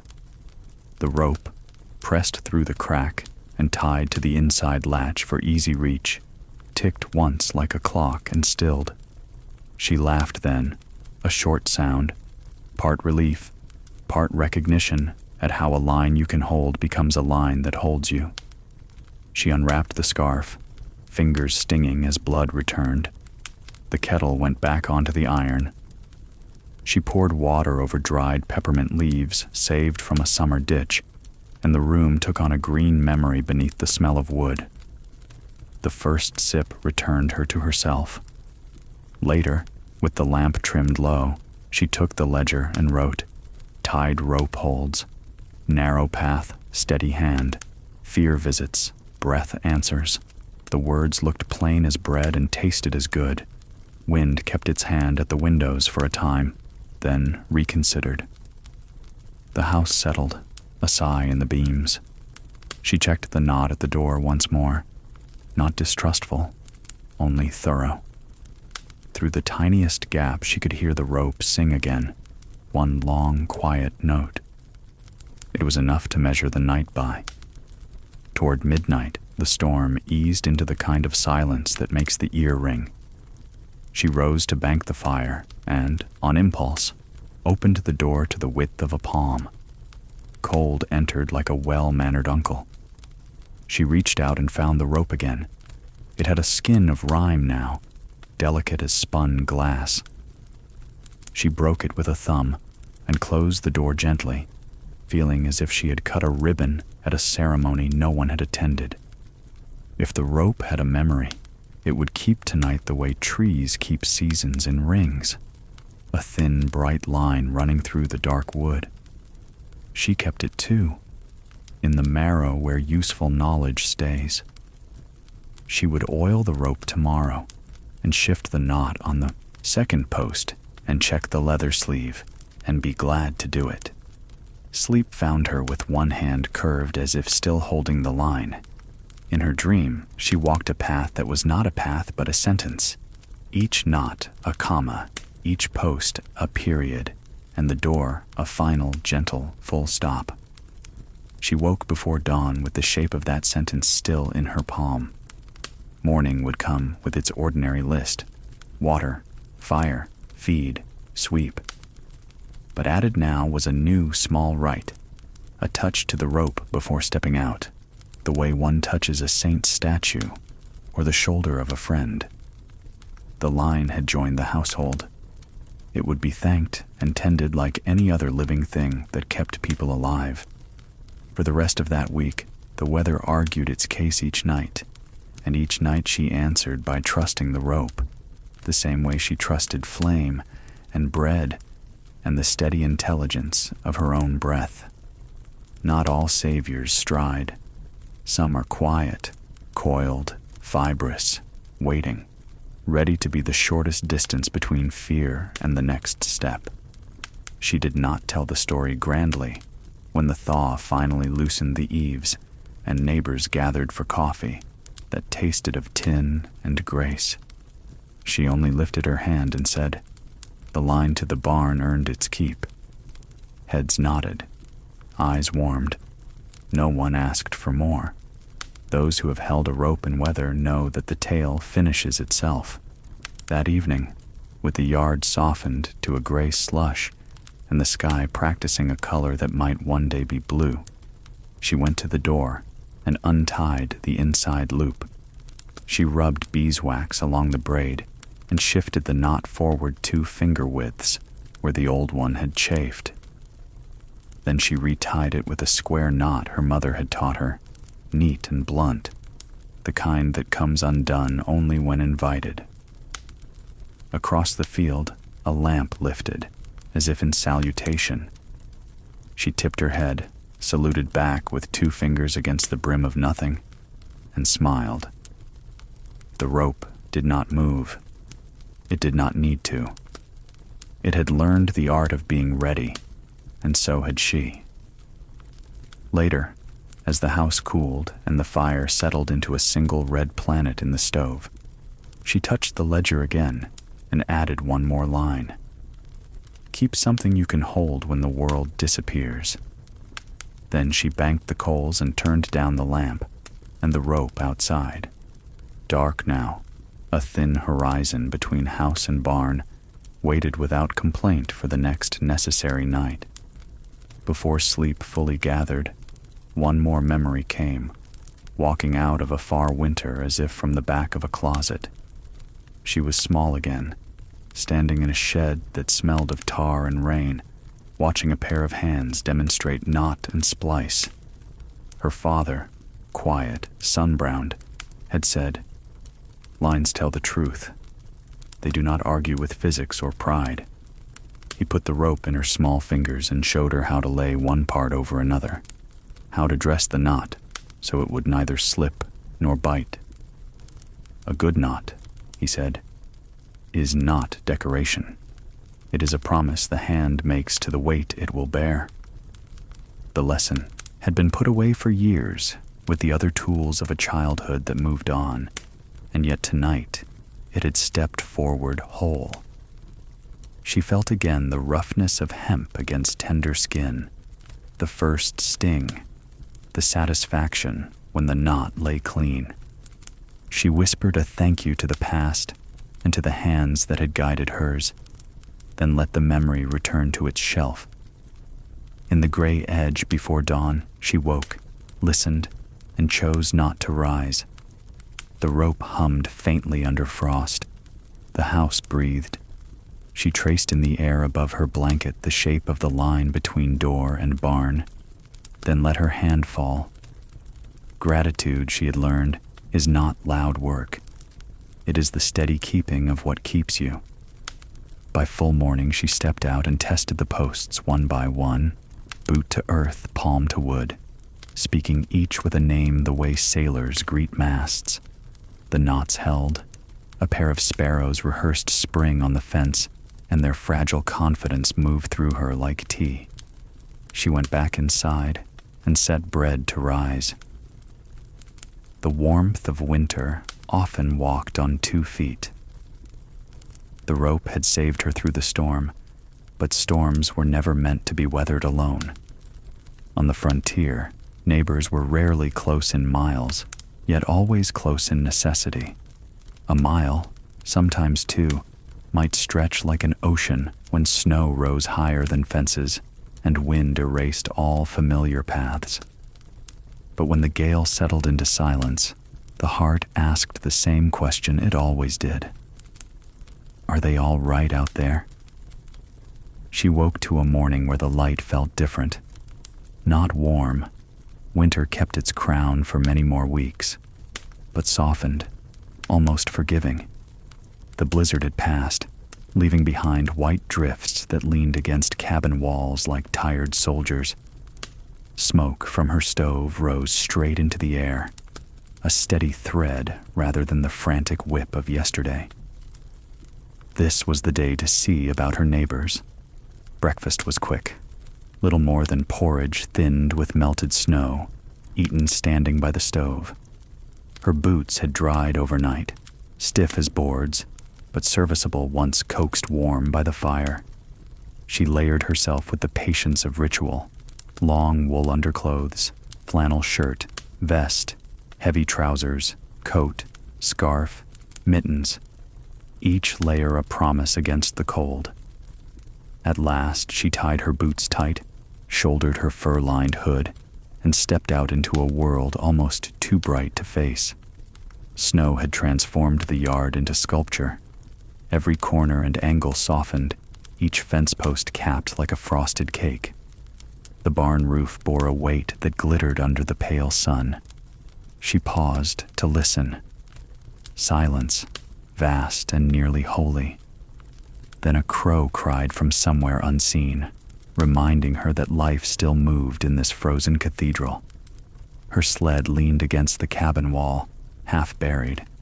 She dug it out with the blunt back of her shovel, hitched her mule, and loaded a small parcel, bread she had saved, a jar of dried beans, and a wedge of smoked pork she had meant to stretch until spring. It was not abundance, but it was what she could spare. On the frontier, giving was rarely about excess. It was about trust that others would give in turn when your own stores ran thin. The road, or what once was a road, lay hidden. Only a wide plain of white met her eyes, but she had walked it often enough to remember the shape of the land beneath. The mule stepped forward with hesitant dignity, hooves sinking deep, breath puffing like twin engines. She walked alongside, breaking trail, one hand on the rope of the harness, the other shading her eyes from the sharp reflection. The world became rhythm. Step, drag, crunch, breath, cloud, pause. Each minute stretched, measured in the distance from one buried landmark to the next. Here should be a split-rail fence, now invisible. There, a low rise where prairie grass once rippled in summer. All gone under the snow, but still alive in memory. She counted them like beads on a rosary, each remembered marker bringing her closer. The journey was exhausting. After a quarter-mile, she stopped, pressing her mittened hands against her knees, willing her breath to settle. The mule turned its head, eyes patient, ears flicking against the still air. She smiled at the animal, grateful for its steady company. In weather like this, an animal was not only helper, but witness, a proof that the journey was real, not imagined. Halfway across the plain, the wind stirred, lifting powder into a glittering veil. It was not the fury of yesterday, but enough to blur her sense of direction. She pulled her scarf higher across her mouth and looked for the next sign. Then, faint but true, she saw it. A thread of smoke, darker than the sky, lifting from a chimney in the distance. Relief warmed her chest more surely than fire. Someone was alive out there, tending flame. By the time she reached the neighbor's cabin, her thighs burned with effort, her eyelashes crusted with tiny shards of ice. The mule shook itself, grateful to stop. She tied the reins to a post half buried in drift and climbed the short rise to the door. Her knock was muffled by mittens, but the sound carried in the hush. A moment later, the latch lifted, and warmth spilled out like music.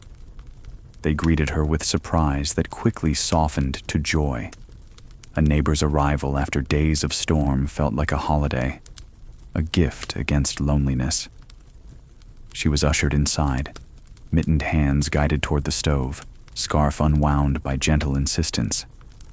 The room smelled of beans simmering, smoke, and wool drying. A child peeked from behind a blanket hung as a draft barrier, eyes wide, then smiled when she smiled back.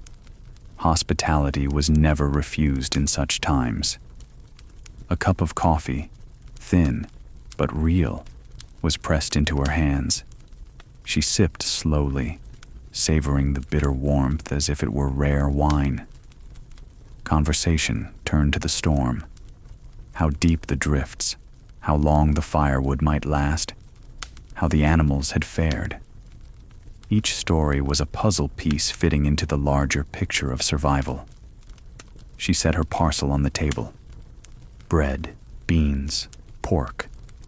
Their eyes widened, gratitude too deep for words. They pressed her to take something in return. A half-dozen eggs, miraculously gathered from hens stubborn enough to lay despite the cold. She accepted, not out of greed, but to honor the exchange. Giving and receiving were both sacred duties. To deny one was to insult the other. As she sat near the fire, thawing her boots, she listened to the murmured voices around her. A mother soothing a child. A father counting the days of feed left in the barn. The scratch of a spoon against a pot. These were not dramatic sounds, but they carried the weight of life continuing, quietly heroic. Before leaving, she promised to return in a few days, or sooner if the weather allowed. They promised the same. No contracts were written, no hands shaken. The promise itself was binding, older than law, born of necessity. On the frontier, survival was stitched not with thread, but with shared bread, shared labor, shared presence. The journey back was slower. Darkness threatened early, winter's clock running short. She kept her eyes on her own rising chimney, a pale wisp guiding her across the white. When she reached her door, fatigue pressed her shoulders like stone. She unloaded the eggs carefully, setting them by the stove as if they were treasure. which, in truth, they were. That night, over a supper of beans brightened by the neighbor's eggs, she thought about the rope that tied her to the barn and the invisible rope that tied her to her neighbors. Both could be followed through storms. Both were lifelines, one physical, one human. She wrote it down in her ledger. A rope of hemp, a rope of hands. Both hold against the storm. She banked the fire and lay down with blankets piled high. The wind had stilled to a whisper, but she knew it would rise again. Winter never truly rested. Yet she slept easily, warmed by more than fire. The memory of faces by the neighbor's stove, the quiet exchange of gifts, the proof that no one need vanish into snow alone. That was a warmth storms could not steal.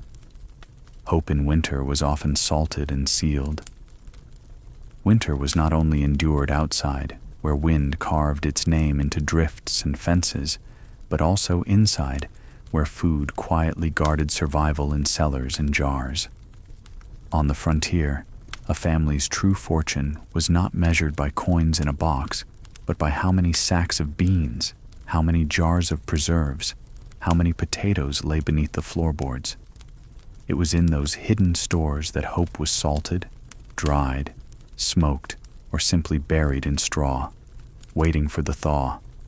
Beneath her cabin floor was a trapdoor, plain and unassuming, its edges darkened by years of boot scuffs. She lifted it one late morning, the storm behind her. The quiet of routine returned. A breath of earth rose, cool and damp, steady as a cellar's heart. The ladder creaked as she climbed down, lamp in hand, the flame flickering against stacked shelves and bins. Here was her true bank. Burlap sacks of beans, rough and scratchy. A half-barrel of apples, shriveled now but still sweet. Crocks of sauerkraut weighted with stones. Jars of pickled cucumbers swimming in their vinegar brine. She moved slowly through the small space, checking lids, tightening cloth covers, testing the potatoes with her thumb to see which had softened past use. Every motion carried the hush of reverence. To waste was sin. To preserve was grace. Onions hung in braided ropes from a beam, their papery skins whispering as she passed. Carrots nestled in sand at the back wall, a faint promise of crunch in a world gone soft with snow.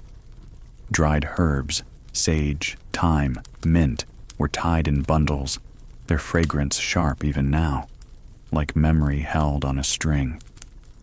Above her, the cabin was warm, but down here, the cold earth kept everything in its place. It was a careful balance. Too warm, and the food spoiled. Too cold, and the jars cracked. She recalled neighbors who had lost entire stores when a cellar froze, hearing the pop of glass like small gunfire through the night. Whole winters undone in a single hour. She ran her fingers along each row as if reassuring them. You are safe. You are needed. You will last. She thought of the summer past, how hands had moved in a different rhythm then, picking beans under a hot sky, splitting them lengthwise for drying on wooden racks, smoking venison over slow coals, each curl of smoke carrying a prayer forward to this cold season. She thought of the long hours of boiling jars, sealing fruits in glass with wax poured over lids. At the time, the work seemed endless, but now, in winter, each jar glowed with the remembered sun. That was the magic of preservation, a July afternoon, captured and waiting in January silence. She lifted a jar of dried berries, small and dark, and turned it in the lamplight. They rattled softly, stones in a miniature canyon.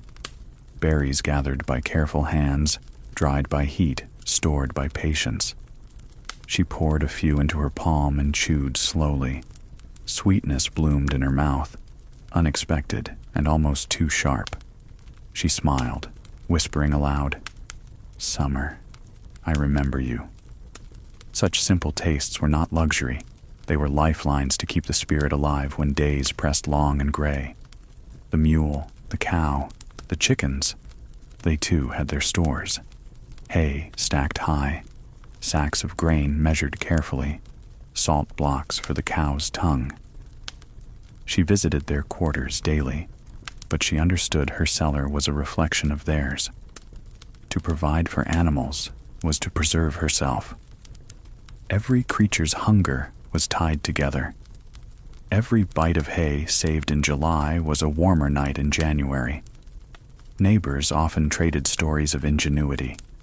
One had dug pits in the frozen ground, lined with straw, where he buried pumpkins to last until February. Another wrapped cabbages in cloth and hung them from rafters, suspended like lanterns of green. An old widow told how she once kept milk from freezing by lowering crocks into the well, the constant water, temperature, guarding what the air would destroy. Each trick was an heirloom, passed like a secret, carried through generations. There was beauty even in the ordinary sacks and jars. The potatoes, rough and humble, each bore the smell of soil, a reminder that warmth begins underground. Beans clicked in her hand like small bones, rattling out their history, planted, tended, picked, dried, saved. Flour, pale and fine, sat in barrels, a promise of bread that would rise when mixed with water, yeast, and patience. Even lard, white and soft, spooned into clay pots, carried the memory of animals that had warmed the house in more ways than one. She thought of pemmican, the dense food of the plains tribes, dried meat pounded and mixed with fat, sometimes berries. A single bite held enough strength for hours. Traders had adopted it, settlers too, carrying it on journeys where no fire could be built, no kettle hung. She imagined the first hands that devised it, how wisdom comes from necessity, and how necessity never rests in winter. As she moved through the cellar, her lamp flickered. Shadows stretched across the food like long fingers. She held the glass steady and whispered a small thanks. Gratitude was the currency that replenished shelves better than any trade. "You will see me through," she told the jars, the sacks, the ropes of onions. And they would. Not in grandeur, not in feast, but in the slow, steady carrying of body and spirit toward spring. Back above ground, she closed the trap door and spread a rug over it. To a stranger, the rug was ordinary. To her, it covered the greatest treasure she owned. Later, when she ladled out soup thick with beans and carrots, she thought again of the hidden cellar below her. Every spoonful was a story of planning, of foresight, of hot summer afternoons bent over the harvest. Each bite tasted of faith that tomorrow would come. Outside, the snow glittered. Inside, the shelves whispered patience. She leaned back in her chair, fire painting the rafters orange, and let the sense of sufficiency settle deep. Winter could howl, but she had prepared, and preparation was its own kind of peace. The loudest sound in winter was often the quiet itself. Silence in winter was not empty. It was thick, full, a living thing that pressed against the windows and slipped beneath the doorframe. On the frontier, silence was companion, teacher, and sometimes threat. To sit in it was to face yourself without distraction, to feel the weight of time stretching slow as the snow outside. The storm had ended days ago, yet its echo lingered in the stillness. The drifts, piled high, muffled hoofbeats, softened footsteps, and swallowed the usual noise of life. Even the mule stamping in the barn sounded subdued, as though it respected the hush. Inside her cabin, every sound seemed magnified. The scrape of spoon against tin, the snap of wood in the stove, the slow drip of melted ice into a bucket. Each was a punctuation mark in a paragraph of quiet. She sat by the small window, looking out. Beyond the frost-framed glass, the world was white on white, sky blending with earth in seamless pale. No bird stirred, no branch shook. The silence was so deep, it seemed to hold its breath, waiting. And within that quiet, she heard things that never appeared on busy days. The faint hum in her own ears, the rustle of fabric when she shifted, the slow rhythm of her breathing. Even her heartbeat announced itself, steady and reassuring. For many settlers, this silence was unbearable. They called it cabin fever, the way the stillness worked into the mind, prying at nerves, making walls feel too close and days too long. Some grew restless, pacing the single room, snapping at family members, inventing quarrels. Others fell into gloom, staring at the fire without speaking, heavy with thoughts they could not name. But silence could also be balm. She had learned to lean into it, to let it wrap her like another blanket. It was not absence, but presence, a reminder that beyond human chatter, the world had its own language. Snowflakes fell without sound, yet they reshaped landscapes. Ice thickened on rivers without trumpet, yet it could bear weight of man and beast. Silence carried power, if one dared to listen. At night, lying in her bed under heavy quilts, she sometimes heard the silence shift, a muffled crack from the forest miles away, a tree surrendering to the cold, the groan of ice expanding on the river. These distant voices broke the stillness only to make her more aware of it, the way a cough in a church makes the surrounding quiet even holier. She would pull the blankets higher, comforted, not frightened.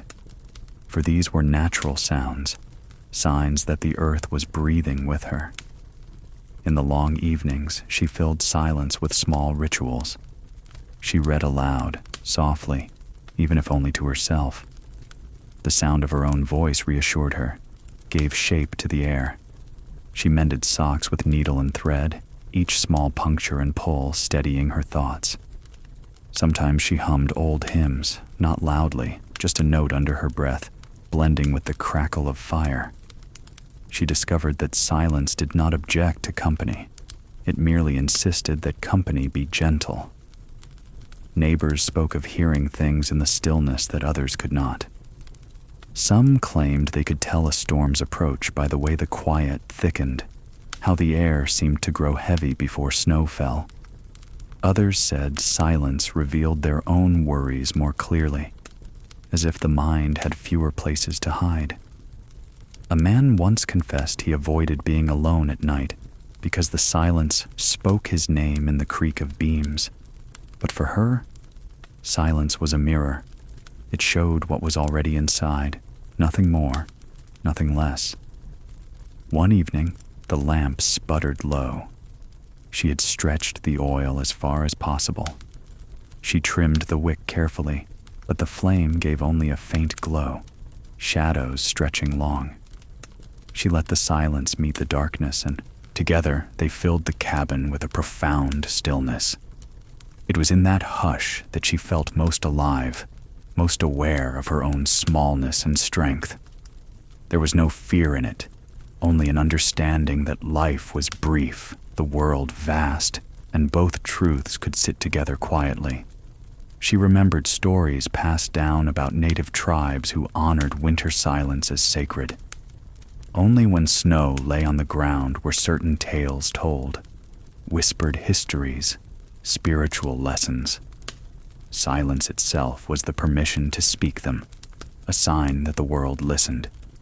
She imagined that lineage, fire circles under star-filled skies, voices low against the white hush, the silence cradling stories so they might endure. Outside, the moon rose over snowfields, casting shadows sharp as ink. From her window, she saw the long, narrow line of fence posts, each one capped with snow, each one standing still as sentinels. The world looked paused, as though waiting for her to decide something. She pressed her palm against the glass and felt the cold seep through. Even that contact carried meaning. Silence, meeting touch. Two languages overlapping. In the morning, when she went to the barn, silence followed. Her boots squeaked against packed snow, and the mule turned its head without bray. She listened to the small noises. Water dripping where she had broken the ice. Straw rustling under hooves. Her own breath steaming. These sounds existed inside the silence, not apart from it. It was like ink on paper. The white mattered as much as the letters. Back in her cabin, she prepared food, stirring beans in the pot. The bubbling seemed almost loud, defiant against the hush. She let it speak. Then she sat at the table, hands wrapped around her mug, and allowed silence to take the rest. It was her guest now, steady and reliable. She did not need to entertain it. She only needed to respect it. On some nights, silence carried an edge of unease. A sudden gust outside might raise questions. Was that only wind, or something else? She answered by adding fuel to the stove, by banking coals, by humming again. She had learned, fear grows louder if left alone in silence, but courage grows too, if given the same space.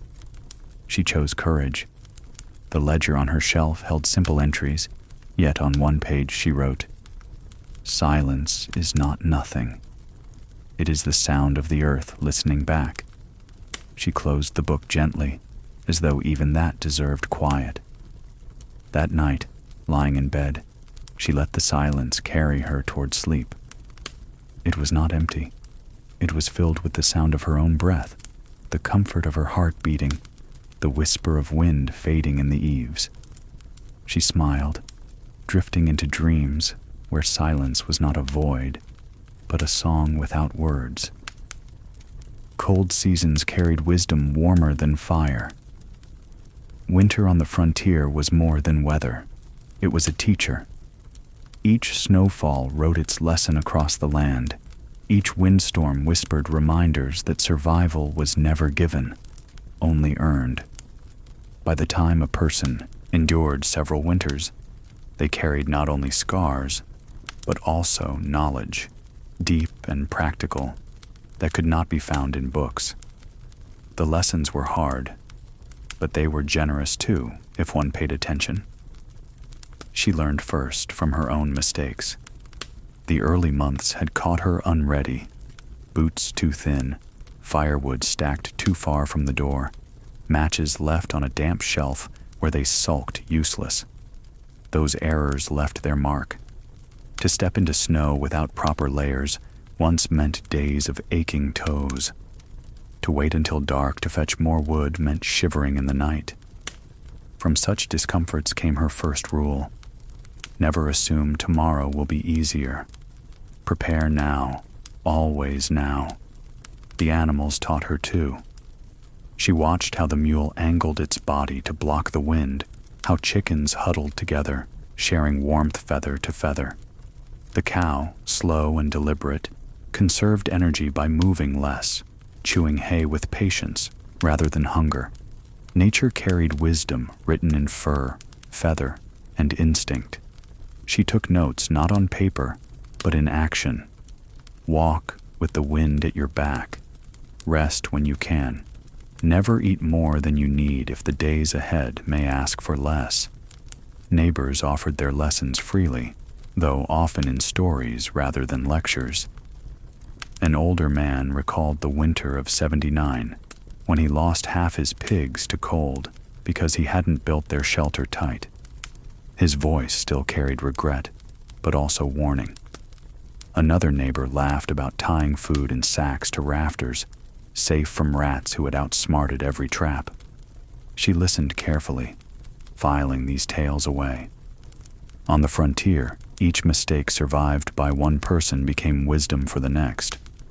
There was also the lesson of humility. Winter could not be defeated. It could not be argued with or ignored.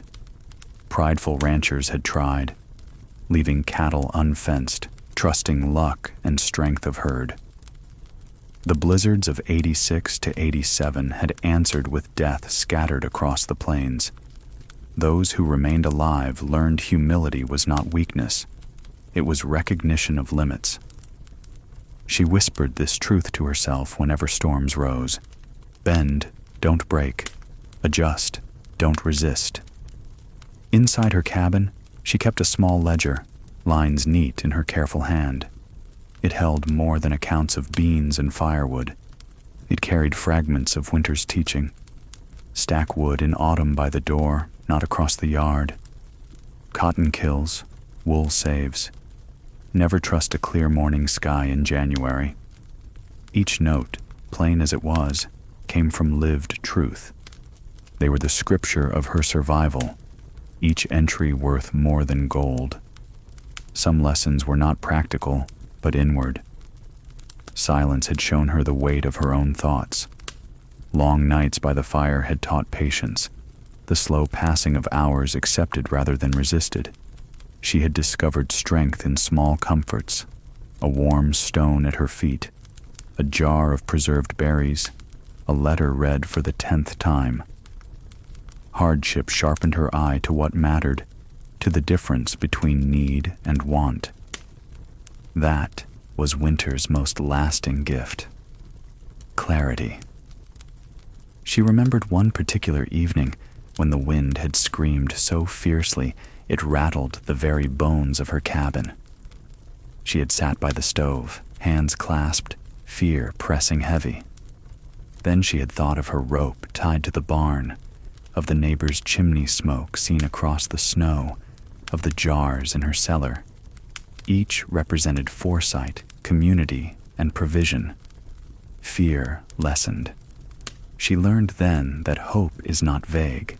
It is built piece by piece in summer and autumn, stored and tied, waiting for use when the blizzard arrives. Children, too, absorbed winter's lessons. She remembered watching a neighbor's son, no more than 12, carefully bank a fire for the night. His hands shook, but he remembered his father's instruction, layering coals with ash so they would last till morning. That child learned responsibility not from gentle practice, but from necessity. Winter raised its young quickly, and they grew sturdy in its shadow. The native peoples had long taught similar wisdom, though in forms different from ledgers. They held winter stories only told when snow was on the ground, passing lessons of endurance, respect, and balance from one generation to the next.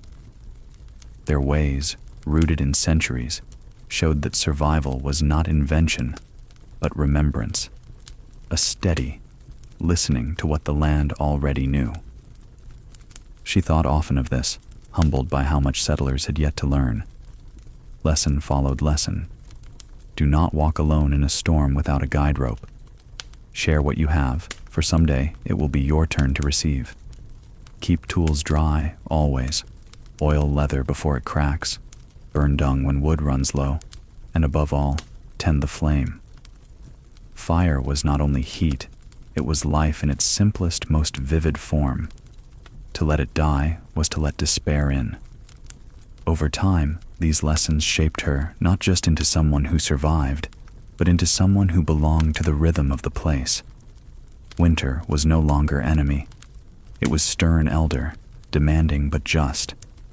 Each hardship was a test, each solution a rite of passage. And with each passing season, she felt less like a guest on the land and more like part of its ongoing story. On the quietest nights, she would lie awake and reflect. The snow outside glittered under moonlight. The cabin beams creaked softly. She whispered the day's lessons back to herself like prayers. Some were practical, some spiritual, but all were true. In the hush before sleep, she felt gratitude even for the trials. Without them, she would not be who she was, strong, aware, humbled, yet alive. When sleep came, it carried her gently, warmed by the knowledge that winter's hardest teachings had already been given, and that she was prepared, in body and spirit, for whatever tomorrow might ask. Even the coldest grip loosens when the earth remembers spring. For months, the world had been one color, white upon white, broken only by gray smoke and the dark line of trees in the distance. But winter, however fierce, was never eternal.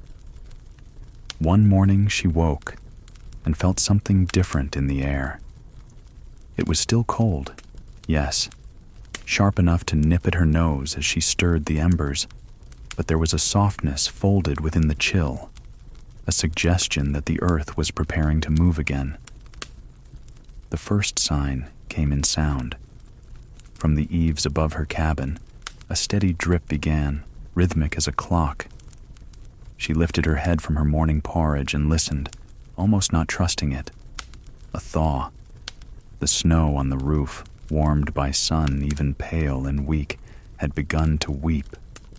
Drops tapped the ground, hollow against frozen earth, whispering that change was possible. She stepped outside and saw the snow differently.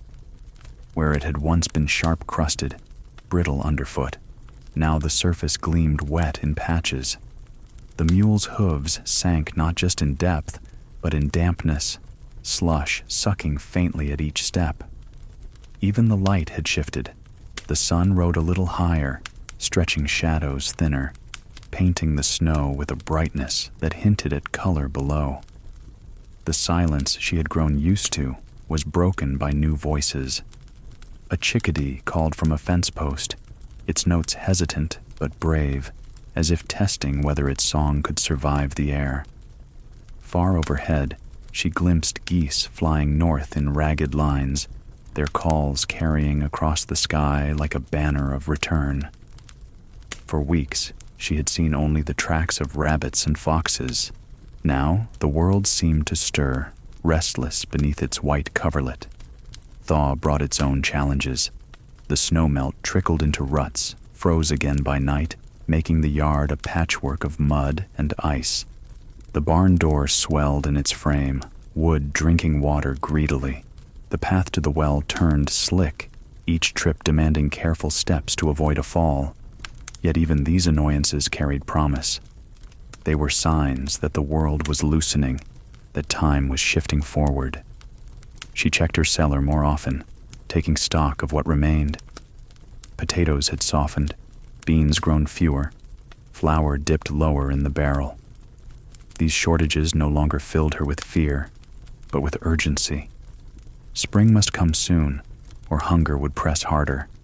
But with urgency came hope, for she knew this lean season was a passage, not a destination. The neighbors, too, stirred at the thaw. Smoke rose steadily from their chimney again, no longer frantic but measured.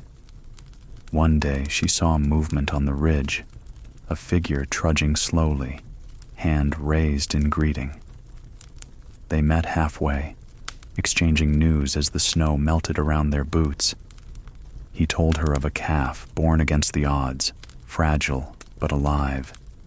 She shared eggs she had received, a treasure still. Both laughed at the sound of dripping from their hat brims, a music they had missed. Inside the cabin, the air itself felt different. She cracked the door at midday, letting the cool but not brutal air seep in. It smelled faintly of earth, damp and raw, after so many months of only smoke and frost. She held her breath, savoring it, the way one savors a remembered perfume. Even the mule sniffed at the air, ears flicking as if recalling summer pastures. Yet thaw was no gentle guest. It revealed what winter had hidden. Beneath the melting drifts appeared fence rails broken by ice, tools left carelessly in autumn now rusted. Carcasses of cattle, half buried, lay grotesque where storms had claimed them. The land wore its losses openly, and each step into the softening snow was also a step into grief. She knew Theodore Roosevelt had written of this very winter, how his herds had been halved, how the great die-up had changed the shape of ranching forever. She imagined those plains, littered with bodies when snow melted, the smell rising with the thaw, ranchers walking among silent witnesses to their gamble lost. It was sobering, a reminder that the season was more than inconvenience. It was history's hammer. Still, she chose to see the other truths hidden in the thaw. Tiny shoots, barely visible, poked green against the cabin wall where the snow had receded, the first color after months of white. She bent down, touched them with mittened fingers, and smiled. "Welcome back," she whispered, as if greeting an old friend returned from travel. Each evening she marked the lengthening light. Where once dusk fell at 4, now it held until near 6. Those 2 hours made all the difference. More time for chores, more time for breath. She read by lamplight a little less, relying instead on the honest glow of the setting sun. Shadows stretched long and thin, like fingers reaching toward a season not yet here but promised. With thaw came cleaning. She opened the cellar, pulled out sacks, sorted what was left. She scrubbed the cabin floor, letting meltwater wash away months of soot and ash. She hung blankets in the weak sun, beating dust into the air. Each act was a ritual of renewal. The cabin, once fortress against the cold, now prepared to breathe again. At night, though, the thaw could be treacherous. Temperatures dropped, freezing the day's melt into slick ice.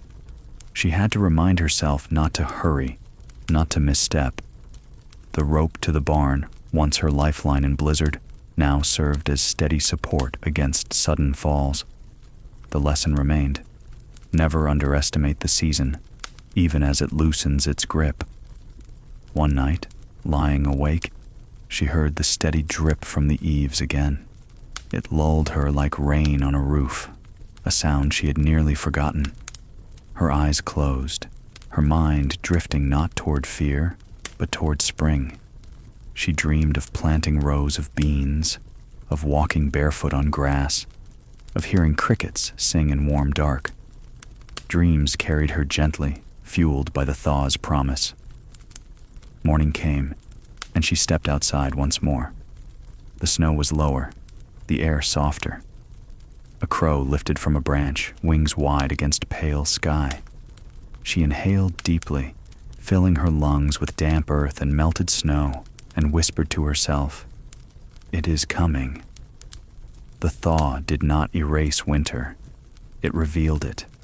Losses were counted, work lay ahead, but within each drip of water, each note of returning birdsong, lay the oldest truth.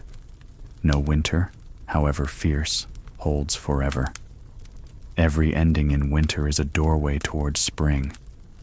The final weeks of winter always felt stretched, as though the season lingered, reluctant to step aside. Snow still blanketed the earth, crusted hard by nights that froze anew. Yet every day held subtle shifts. The sun rose earlier, spilling light through the window pane before she stirred the stove. Birds visited more often, their wings cutting fresh shadows across the yard. The rhythm of survival slowed, softening from urgency into something like reflection. She carried wood less often now, though the pile was still stacked high beside the door. The stove still burned, but not with the desperate roar it once demanded. Instead, she let it smolder low, feeding it gently, the room warmed by coals rather than flame. She had learned to trust that glow, to accept its steady patience. Winter had taught her, a roaring fire is not always strength. Sometimes strength is found in embers that refuse to die. The cabin itself seemed lighter. She opened the door at midday and left it ajar, allowing fresh air to wash through, carrying away the heaviness of months spent sealed tight. The curtains moved with the breeze, a dance of linen that felt almost luxurious. She sat at her table, sipping coffee grown thin, and let the wind move across her face. It smelled of damp soil, faint but true, like a letter slipped under the door from the coming season. Her neighbors, too, emerged from their silence. One afternoon, she saw 3 figures crossing the ridge, bundled still but walking briskly. They came with laughter, their voices carrying even through cold air. Together they shared food, her last jar of sauerkraut, their loaf of dark bread, a clutch of eggs no longer so rare. They sat near the stove, chairs close, hands open, and for the first time in months, the cabin filled with conversation. Winter had pressed them apart. Now spring called them back together. Yet even in fellowship, reminders of hardship remained, stories of lost animals, fences buried and broken, tools frozen beyond repair. Each account carried weight, but also gratitude. We survived.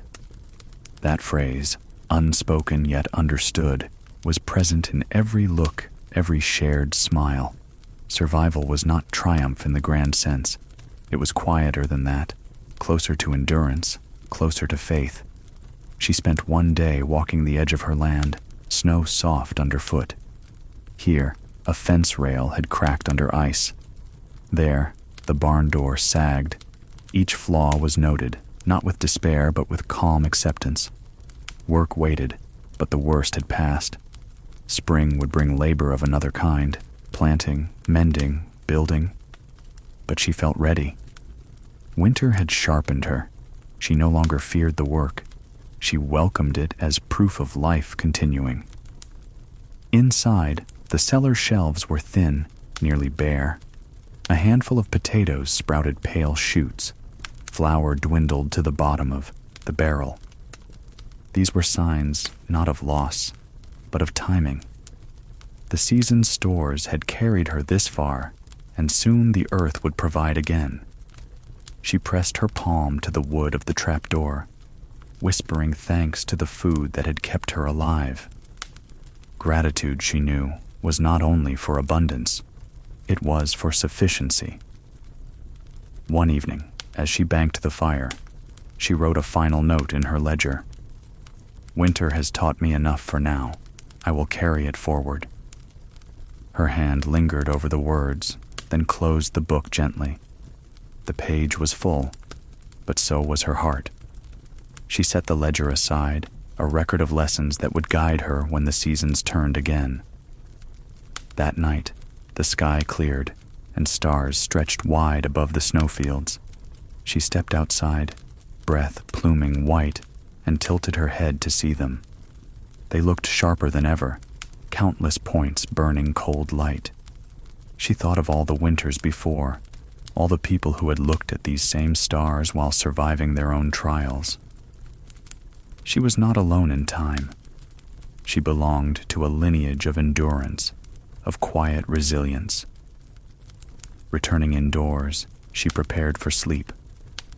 Her bed was layered as always, though the blankets felt lighter now, not from weight, but from her own body no longer bracing against fear. She warmed a stone at the fire, wrapped it, and slipped it near her feet.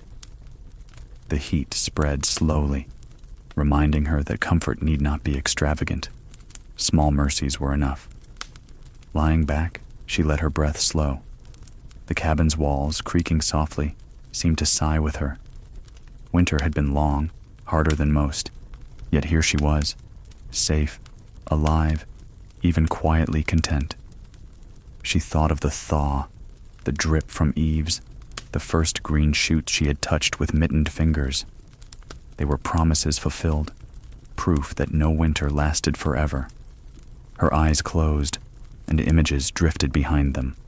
A summer garden heavy with beans, the laughter of neighbors gathered for a barn raising, children chasing fireflies. They were dreams, yes, but they were also seeds planted by the season itself. Winter had pressed her down, but only to prepare her for growth. In the final hush of the night, she whispered aloud, though no one was there to hear, "Good night, Winter." Thank you. The words felt true, surprising even her. Gratitude to a season that had nearly broken her, yet also built her. She turned onto her side, blankets heavy and warm, and let the stillness carry her. Outside, the snow gleamed under the stars, beautiful even in retreat. The mule shifted in the barn, the wind sighed across the ridge, and the earth rested between seasons. Tomorrow would bring work. Tomorrow would bring change. But tonight was for peace. She drifted into sleep with a smile, trusting the simple truth that had guided her through it all. Every ending in winter is a doorway toward spring. The journey from the cabin to the city shows how deeply we have changed. The last embers of winter's fire glow faintly in memory, not just in the hearth of a single frontier cabin, but across an entire century of human change. To look back at the cabin life of the late 1800s and then forward to the 21st century is to see a gulf of transformation so wide that it hardly seems the same species could have crossed it. Yet the thread is unbroken.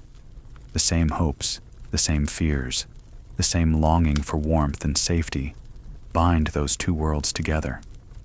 Think first of warmth itself. In 1887, heat meant fire. Whether wood cut in summer and stacked by the door, or buffalo chips gathered from the plains, a storm could erase that supply overnight, leaving a family shivering, praying the banked embers would last till dawn. Compare that to our present homes, where a furnace hums unseen, where a thermostat is pressed and the house obeys. The risk of freezing has not vanished, but it has been tamed into inconvenience rather than peril. The shift from fire to electricity, from ember to filament, marks one of the most profound changes in human daily life. Lighting carries the same story. On the frontier, the day ended with the sun. Candles, whale oil lamps, or kerosene stretched evenings a little longer, but never without cost. Wax had to be saved, oil rationed, wicks trimmed with care. Darkness was a force to respect. Today, the opposite is true. Cities shine through the night, their glow visible from the sky, banishing the stars. A child today may grow to adulthood without ever seeing the Milky Way as clearly as the frontier woman saw it every night through her frost-rimmed window. We have traded mystery for convenience, the hush of starlight for the hum of neon. Food shows another divide. In 1887, survival through winter depended on a cellar's treasure: beans dried, meat salted, apples shriveled but precious, onions hung in ropes. A meal was memory preserved in glass, each bite tethered to last summer's labor. In our own century, grocery aisles gleam with fruit flown from half a world away. Pineapples in January, avocados in Minnesota, salmon shipped on ice from oceans never seen. Hunger, once a companion, has been pushed aside for abundance. Yet with abundance comes distance. Food is less story, more product. The lesson of patience and foresight has dimmed, even as our plates grow brighter. Consider travel. For the frontier settler, a mile through snow might take an hour, rope in hand, wind scouring the face. A journey to town was a full day, dangerous in storm, costly in energy. By 1900, railroads began to weave the country tighter, shrinking distances. By the mid-20th century, automobiles rolled on paved highways, towns linked by asphalt ribbons. And now, in our age, we board planes that cross a continent in hours. What was once an ordeal is now routine. Yet perhaps in gaining speed, we have lost awareness of distance itself. The land that once loomed so large now slides unseen beneath wings and screens. Communication carries its own milestones. In the 1880s, a letter was salvation. Ink, scratched by lamplight, carried by stagecoach, by rail, sometimes by ship, arriving weeks or months later. Each page was read aloud, cherished, tucked into Bibles or boxes. By the 1920s, the telephone whispered voices across lines. In the 1940s, radio carried news and song into kitchens. The 1950s brought television flickering blue light into living rooms. By the 1990s, the internet stitched the world in an invisible net. And now, messages fly instantly, so abundant they are forgotten seconds after reading. The frontier family would marvel at our speed, but might wonder, do we treasure words less because they come so easily? Medicine is perhaps the most sobering contrast. On the frontier, a cough in winter could deepen into pneumonia, often fatal. Childbirth carried risk with every cry. A cut from an axe might fester, infection taking what the storm did not. Herbal remedies, prayer, and resilience were the only medicine many knew. By the mid-20th century, penicillin turned the tide. Vaccines erased diseases that had once haunted winters with fever and fear. Today, hospitals gleam with machines, antibiotics, and sterile rooms. Life expectancy has doubled, childhood survival nearly assured. Yet with these gains come new struggles, diseases of plenty, of stress, of speed. We live longer, but not always more peacefully. The rhythms of daily life, too, show how far we have traveled. In 1887, darkness meant rest, light meant work. Seasons dictated everything, planting in spring, harvest in fall, deep rest in winter. By the 20th century, electric lights stretched work into night. Factories ran shifts round the clock. Seasons lost their command. Now, in the 21st, we live in near constant light, bodies fighting circadian rhythms, minds overstimulated, sleep fractured. The frontier woman who rose with dawn and slept with dusk might pity our midnight glowing screens, even as she admired their miracle. Community reveals another difference. On the frontier, a neighbor's visit after storm was lifeline. Quilting bees, barn dances, church socials. These were not luxuries, but medicine against isolation. Today, we can connect with hundreds instantly, voices and images carried through air. Yet loneliness has not vanished. Some say it has grown. To know hundreds online is not always to feel known. Perhaps we need both, the wide net of modern connection and the deep rope of neighborly care that tied cabins together against storms. History offers us milestones that mark these shifts clearly. The 1880s, open range closing, winter storms rewriting ranching. The 1930s, Great Depression, when scarcity once again echoed frontier hardship, teaching another generation thrift and resilience. The 1940s, war, where technology leapt forward even as rationing reminded families of cellar wisdom. The 1950s, suburban boom, washing machines and supermarkets softening daily toil. The 1970s, oil crisis, when the fragility of energy reminded us, again, of fire's lesson. The 1990s, digital dawn, when silence grew rare and screens replaced lamps. Each era layered new comforts atop old truths, yet the human heart remained steady in its desire. Warmth, safety, belonging. Even now, in our modern world of abundance, winter still comes. Storms still knock out power, silencing furnaces, reminding us how swiftly the old fears return. In those nights, with candles lit, soup bubbling on a gas flame, we glimpse again the frontier cabin. We hear echoes of her patience, her foresight, her rope to the barn. These reminders are gifts, pulling us back into gratitude. The comparison is not meant to scold nor to romanticize. The past was harsh, often cruel. Many did not survive. The present is abundant. often overwhelming. Both hold their lessons. Together they form a bridge, from ember to filament, from cellar to supermarket, from rope to phone line, from silence to endless hum. To walk that bridge with awareness is to carry the best of both worlds. Their patience, our abundance, their resilience, our comfort. And so, as we close the long story of frontier winter, we open another, the story of how far we have come and how much we must still remember. The cabin stands in memory, its fire banked, its shelves nearly bare. Around us hums the world of modern plenty. Between them lies the lesson. Comfort is sweeter when gratitude is alive, and gratitude is born when we remember the winters that nearly broke us. Old winters whisper still, even as our modern world hums awake.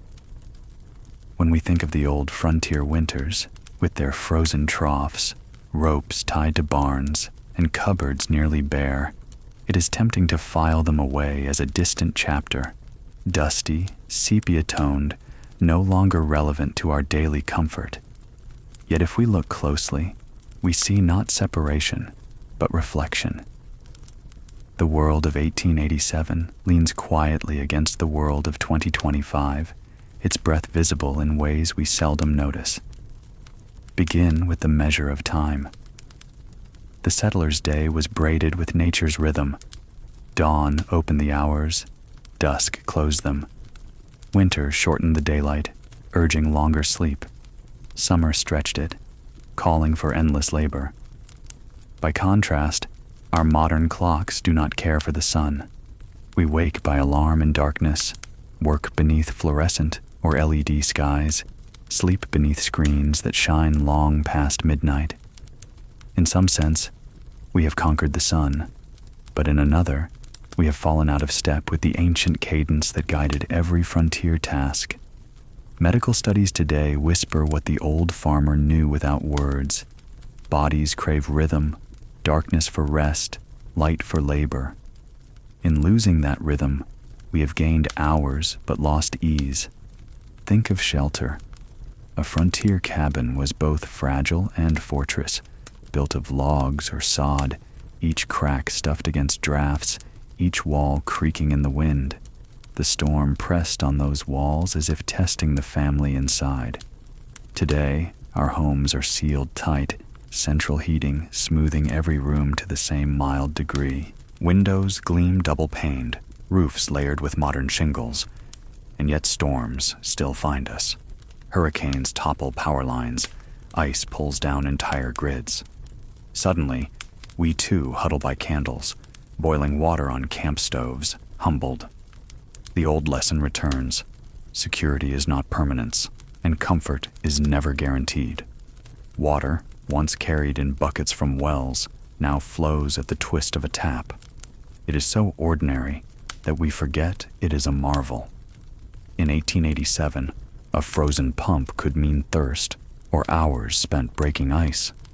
In our century, municipal systems deliver gallons as if from an endless river. Yet the 21st century has also seen water rationed in drought-stricken California, pipes frozen in Texas, entire cities poisoned by neglect. The frontier family measured each drop. We let showers run while we brush our teeth. But in moments of crisis, we remember their wisdom. Store water, boil it, honor it. Food offers perhaps the sharpest mirror. Frontier stews were made from beans, root vegetables, scraps of meat stretched to last. The cellar's depth determined winter survival. Today, we live amid supermarkets dazzling with color, frozen aisles that promise strawberries in December and asparagus in January. Yet our abundance is fragile. A storm closes highways and shelves empty within hours. A pandemic spreads, and suddenly yeast, flour, and canned beans become rare treasures again. In 2020, many of us found ourselves baking bread, planting small gardens, and storing food as our great-grandparents once did. The frontier echoed, gently reminding us that security is not the absence of scarcity, but the presence of resilience. Consider work. A frontier winter meant constant labor, chopping wood, mending clothes, tending animals, cooking slowly over stoves. Work was survival itself. Today, our labor is largely mental, glowing screens replacing axes, keyboards replacing churns. But exhaustion still comes, shaped differently. Where they fell asleep from sheer physical fatigue, we lie awake from mental noise, thoughts buzzing too loud. The irony is that both wearinesses lead to the same longing: rest. In the quiet of a darkened room, the desire is no different from that of the woman who banked her fire and laid down beneath heavy quilts. Community, too, has shifted, but not vanished. In 1887, the nearest neighbor might be a mile away, yet bonds were strong, born of necessity. A loaf of bread shared could save a family. A rope strung between cabins could mean life in a storm. Today, our neighbors live feet away in apartments, yet many do not know their names. We connect instead through digital webs, speaking across oceans, yet sometimes missing the knock at the door next to us. Still, in moments of disaster, when floods rise, when power grids fail, we rediscover the frontier truth. Survival is collective. Strangers carry groceries upstairs, share generators, bring soup. Technology has widened our reach, but storms remind us to shorten it again, back to the local, the tangible. Look to milestones that bridged these worlds. The Great Depression of the 1930s forced urban families into thrift reminiscent of frontier days. Gardens planted in backyards, jars lined up in basements. The 1940s war effort reintroduced ration books, neighbors trading sugar or fuel stamps, echoing the barter of sod houses. The 1970s energy crisis reminded modern people how dependent comfort is on fragile supply lines, echoing the fear of woodpiles running low. The blizzards of 1978, the ice storms of 1998, the blackouts of 2003, each pulled us back into candlelight, into a silence the frontier knew daily. And more recently, the pandemic of 2020 slowed the world, emptied shelves, returned us to sourdough starters and home sewing. In every age, echoes of the old winter rise when least expected, teaching again the lessons we thought we had outgrown. There is also the matter of silence. Frontier nights rang with wind, the howl of wolves, the pop of stoves. Today, silence is harder to find.